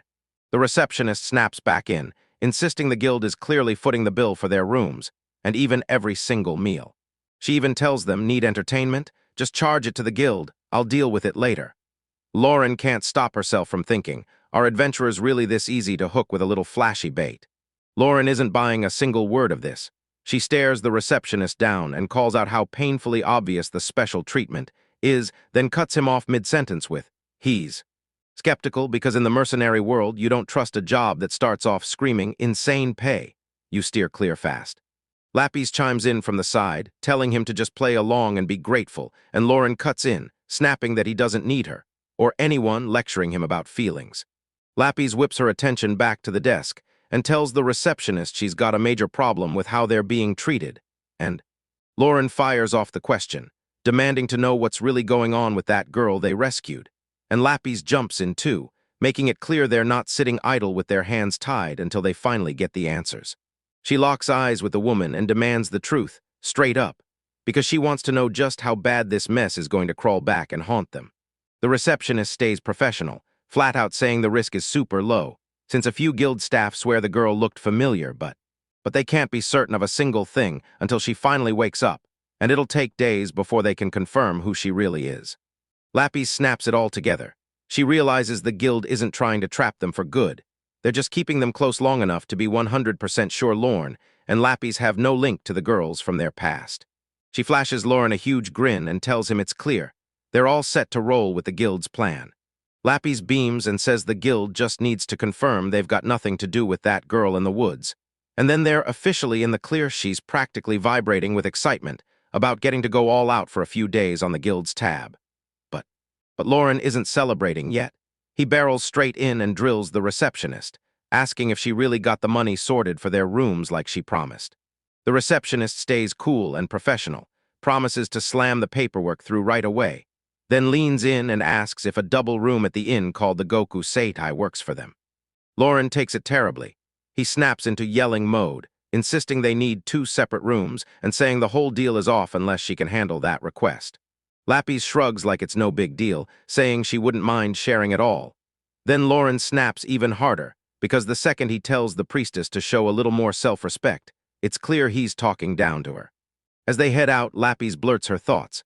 She's convinced the girl they found must have traveled from way far off, and she reeks of serious status, like she's way above most people because, wondering how strange it is that someone like her ends up alone in a forest, she tells Lauren they might as well enjoy the fancy inn while the guild handles the grunt work. So, she glances his way and asks if he's running on fumes, and he realizes the whole back-at-the-desk conversation hit way too hard for him to keep up. Lawrence lets out a heavy sigh and admits this is part of the problem, but then he straight up says there's something else gnawing at him, something about the way he's felt lately. He stares at his hand and his gut drops, something's off, and he feels weak down to the bone. He can't tell if he's just getting rusty or if he never was as locked in as he thought. Lapis tells Lauren it's totally normal for his body to feel wrecked after getting sick, then immediately going and overdoing it. But Lauren just fixes her gaze on his hand, like she can't believe it's really that simple. 2 days drag on before a guild staff member finally calls them in and hands over the investigation's official results. The woman with the glasses leans in and tells them, "All clear, your travel restrictions are officially gone."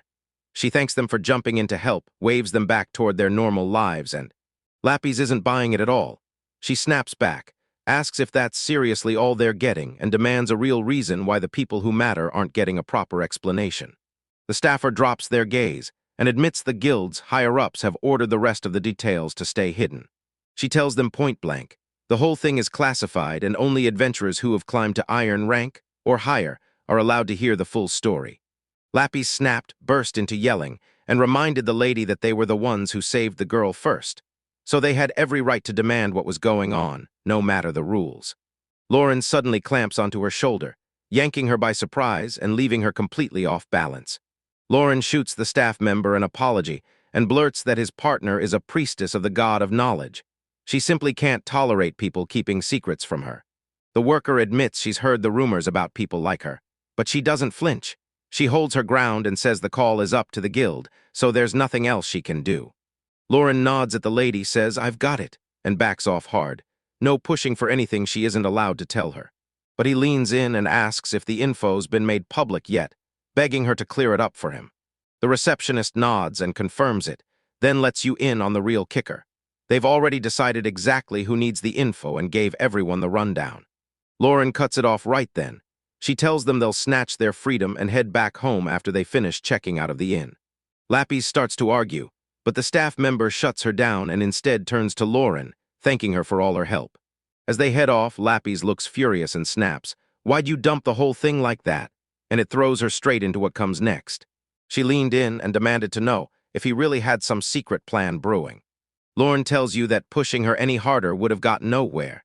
She's gotta stay quiet, and forcing her to break the rules would have turned into a total disaster. He's like, "No way. Getting people to talk when they were told not to is a headache, so let's just find someone who's already itching to talk." Lapis asks if he already knows who he should hunt down, and Lauren tells her to jump in, because he knows exactly who they are and what they look like. Lapis snatches onto Lauren's arm with a huge grin like everything's fine, but Lauren's face hardens as he snaps at him to let go, stop the nonsense, and finally listen. She doesn't care at all, she tells him. "I have no idea where we're headed, so move it and lead the way." They stride into a packed tavern together, and right away Lauren leans over the front counter to trade a quick word with the woman there. He strides deeper into the building and shoves the back area door wide open. Lauren spots the guy he's after, flashes a quick smile, says it hasn't been that long, then leans in and asks if he can take the seat right across from him. Chuck sits there with a drink in hand, totally blindsided, and blurts out how the heck they even managed to find out he was there. Lapis shrugs and tells him she just asked around, then had to toss out 30 copper coins for tips, so she's counting every single one as a business expense. She shoots him a huge wave and blurts, "I'm so glad to see you again," while Lauren just stands there staring like she's forgot how to move. Watching Chuck sink into a slow sip, acting like he's already thrown in the towel on hiding it, so he flags a waitress, barks for 2 more ales, and orders them up for his surprise guests. Chuck insists he's fine and doesn't need a drink, but Lauren fires back that he's broke anyway, so Chuck grins and says, "Since you've already helped me out before, the least I can do is buy you guys a round."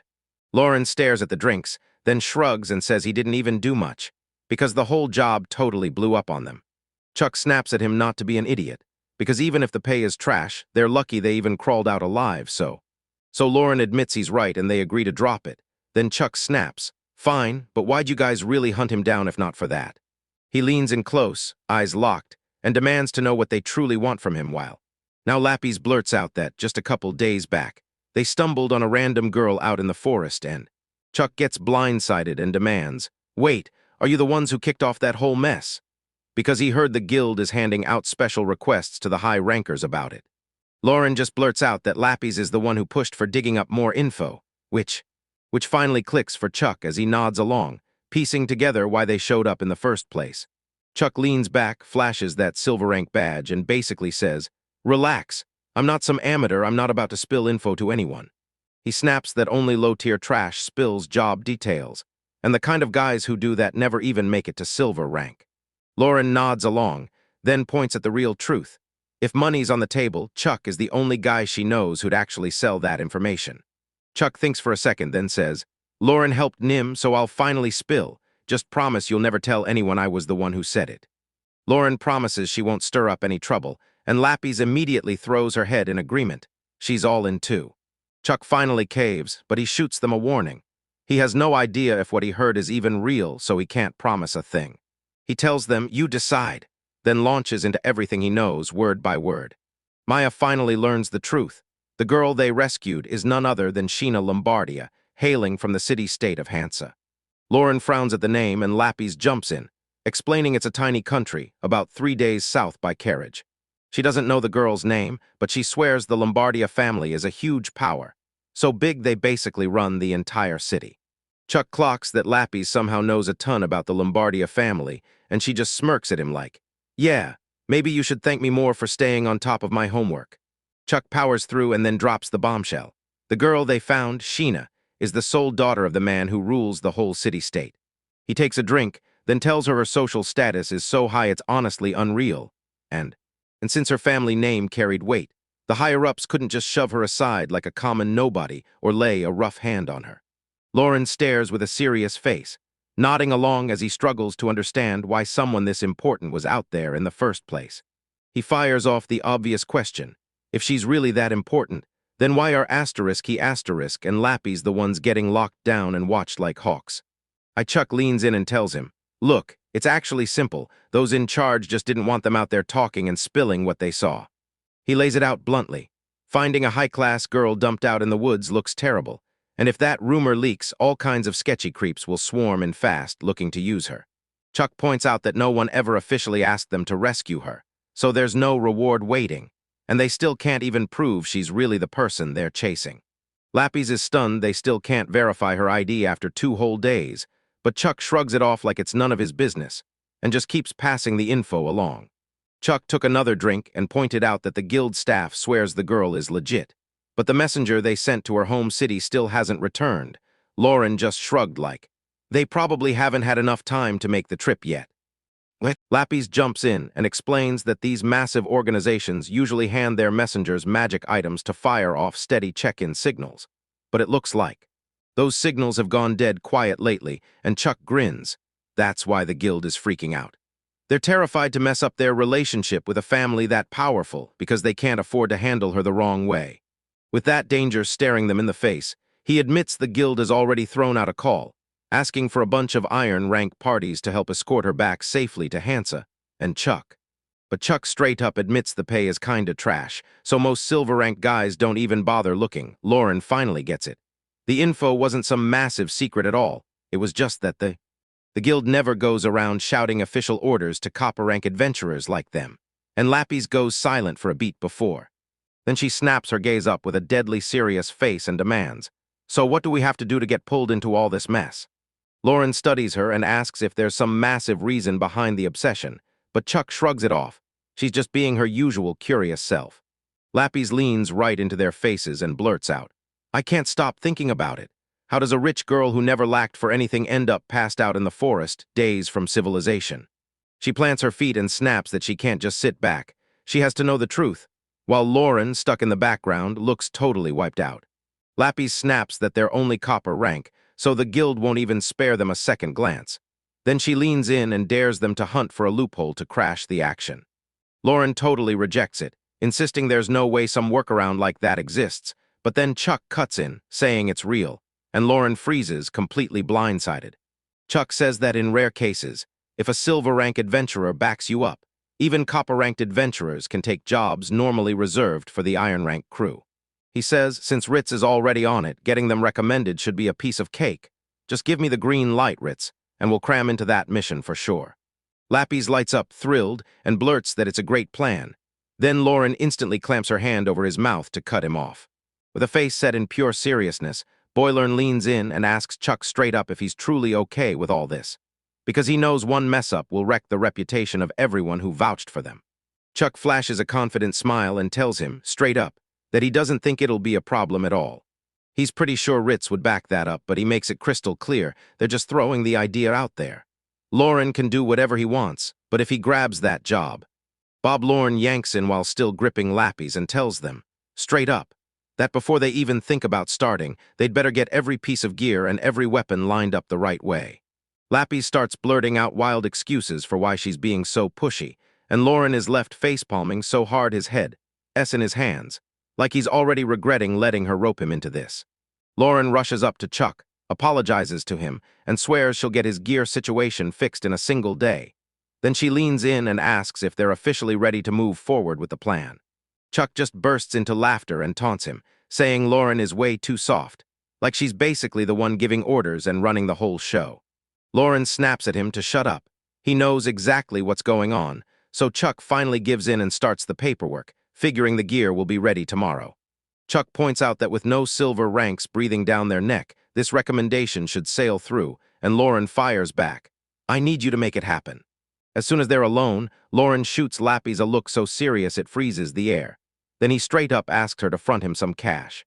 Lapis finally clicks.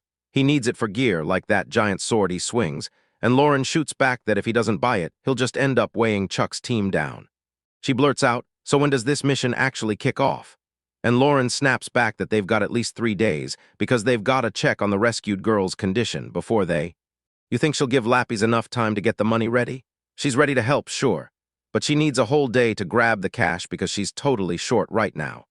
Lauren snaps that he can't complain, he'll just wait, so Lapis storms out the door to start scrambling for the money.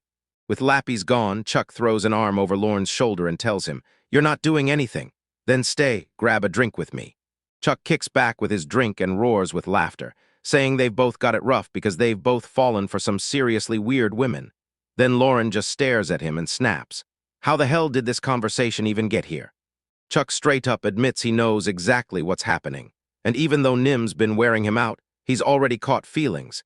He's fallen for her, and he can't stop admiring her bossy attitude and her skinny little frame. He pushes on, swearing that Nim's razor-sharp personality is her biggest charm. Then Lauren snaps back, warning that if she catches him talking like that, she'll turn him into a pincushion on the spot. Night gives up the fight, and the shutters creak open as the first golden sun finally breaks the horizon on a brand new morning. Lapis finally shows up, eyes wide, and blurts out to Lauren, "Wait, did you really spend the whole night drinking at that bar?" While Lauren just shrugs like, yeah, that's exactly how the night went down. Nim strides into the room wearing her usual dead serious face, and then, no big speech, she clocks that she finally tracked down where Chuck's been hiding. Lapis pops in with a warm, "It's been a while," but Nim shoots back like, "Not really," while Lauren and Chuck just sit there, totally wiped out, looking like they crawled out of a hangover. Lapis shoots out a quick apology to the whole group, then admits the truth. After yesterday's split, it hit her out of nowhere. She'd totally forgotten to find a place to sleep for the night. She tells Lauren to stop worrying. She's already taken care of everything, even moving his luggage, since he barely had anything to carry in the first place. Lauren just locks eyes with her, and bluntly tells her this mess is about to wreck his reputation. Lauren demands to know how she even ended up in his room, and Lapis shrugs. "I just told the staff we were together," like it worked way too easy for her to ignore, and Lauren can't help wondering if her insecurity is basically just garbage. He knows the guild vouched for this place, so it should asterisk have standards, but the fact that they just let her in has his gut screaming that something's seriously off. Nim stares at the chaos on the floor and snaps at Chuck to get his ass awake, but Chuck's still out cold, face down in the wreckage of drinking all night. Lapis quips, "So you trekked all the way here just to snag Chuck?" And Nim grins, "Yep, I'm here to haul that loser in and get him moving." Lauren tries to play it cool and claims he was the one who agreed to drink, but the second he talks, he cracks and admits he spent the whole night trapped, just listening as Chuck bragged non-stop about his love life. Nim tells Lapis that Lauren is secretly a good guy, then dares her to learn something from him, so Lapis blurts out, "Wait, am I really that bad?" Nim leaves the final decision on their shoulders, telling them not to sweat. She'll tell Ritz that Lauren was just giving his junior a good time, and she'll even cover the bar tab. She flashes him a quick goodbye, turns on her heel and storms out, leaving Chuck and Toe stuck in the room, both dumbfounded. Nim drags the hungover mess out of the room, and while Lauren and Lapis just freeze in place, the whole morning sits in awkward, quiet sunlight. Lapis asks, "Should I apologize later?" Then shrugs it off and turns back to Lauren, only to ask again, "So I'm a bad person, right?" And Lauren snaps, "Stop asking him." Lapis suggests they hit the shopping district for a bit, and Lauren just tags right along as they stride through the streets together. And she starts drilling him with a full-on lecture, saying an adventurer lives or dies by the right weapons and armor, that you can't even scrape by without solid gear, so. She studies his gear and immediately says it's wrecked, way too worn out to keep going, and he needs a fresh set. But Lauren cuts in, insisting he's been using the same stuff ever since he was a mercenary. She tells him she already found the perfect gear for him, asks him to trust her judgment for once, and they start pushing through the city together, heading straight into the next part of the adventure. The two of them stride through the packed streets, and every nearby person stops dead just to stare as they pass. Lapis explains that because his fighting style means eating hit after hit, he's got to have something way tougher than plain old leather armor. So she flashes her top pick, this long, dark coat, and Lauren immediately shoots it down, saying it doesn't even count as real armor, but Lapis swears that even though it looks like a plain coat, it's secretly a major magic tool, and you can tell she's buzzing with pride that she found it, especially since She flips out a priceless piece of fabric, woven from layered black spider silk, and tells him it's pure magic, an absolute steal for just 5 gold coins. She tells him that if an item has both protection and auto-repair buffs, the price is usually a brutal 10 times higher. Then she's practically pitching him like, "Trust me, this coat is the deal of a lifetime." Lapis keeps hyping that coat, swearing that slapping it over his leather armor will jack up his defense like crazy. She even calls it a total steal, until Lauren fires back. "Okay, what if you just tell the clerk?" Then Lapis admits it's actually worth 10 times what they're paying. Lapis doesn't even flinch. She shrugs and says, "If they don't know what they're selling, that's the shop's fault." Then cuts herself off, stops cold, and scans the area like something just clicked. The shopkeeper snaps his gaze up from his papers and shoots out a suspicious stare. Lauren's shoulders tense up at once, and Lapis just stands there like nothing's going on. Lauren leans in close and asks if he finally clocked their plan, because you can practically see the panic creeping in as sweat starts pouring down his face. Lapis just flashes a smile and tells him to chill, because the dude hasn't clocked a thing yet. And if he somehow figures it out, no panic, they'll just grab it first, before he gets his hands on the price tags. She starts scanning the shop floor, totally baffled, and she blurts that it's messed up, because she was locked onto one exact thing, but now it's just vanished, so she marched up to the shopkeeper and asked where it went, and if anyone had already snagged it, only for the old man to scoff, saying no one in their right mind would touch that junk. Then he shoved it to the back to clear it out of sight. Lapis is shocked he even got the thing moving, but the shopkeeper snaps back that it was anything but easy. Turns out it took a whole bunch of guys just to haul it into the shop in the first place. She asks the guy to pull it out so they can see, but he shuts it down and tells her to wait, saying you can't just yank that kind of thing out on command, leaving. Lauren scanned the weapons on the racks and a thought hit him. Sure, this shop was tiny, but the gear was seriously top tier. Lauren eyes a tiny blade and tells himself he'll grab a spare later, once he finally has a little extra cash. But then it hits him. He has absolutely no clue when that's supposed to happen. Right as he's spiraling in thought, something slams into his attention and there it is, an enormous top-tier longsword perched on the rack, gleaming like real power. So a nearby random adventurer clocks him instantly and gives him the kind of annoyed glare that screams, "What's your problem?" Lauren lunges for the sword. Then the guy explodes, yelling for him to rip his hands off it right now. Before Lauren can even reach for it, the guy snatches the hilt out of her hands and claims it was his all along. He eyes Lauren up and down, then smirks like, "Wow, maybe you actually have half-decent taste in weapons for once." But then he fires back, calling Lauren's the muscle brain who could never swing a blade like that, and tells him to stay in his lane. He strides straight to the counter and snaps to the shopkeeper, saying he's buying the sword right now. No delays, no doubts. Lauren just freezes, utterly lost, trying to figure out who that guy even was, because honestly, he didn't have the money to buy the sword anyway. Lapis steps closer and asks what happened, but Lauren drops her gaze and snaps back that it's nothing. She's just trying to move on from that annoying guy. But Lapis spots the empty rack and blurts out that the longsword that was hanging there finally got snapped up. She admits the sword is fine since she set it all up, then she snaps herself back mid-sentence and goes, "No, wait, that's not it. She's got something way better to show him." She tells him she found a real masterpiece that makes that other sword look like absolute trash by comparison. And Lauren tells himself that he doesn't hate her confidence. But that sharp mouth of hers is a ticking bomb, because one of these days it's going to land her in real trouble. He clamps onto the heavy sheet's edge, grunts once, and yanks the cover back to see what she's been fussing about. One glance at that weapon and his stomach drops. Lapis pulled off something even more insane than before.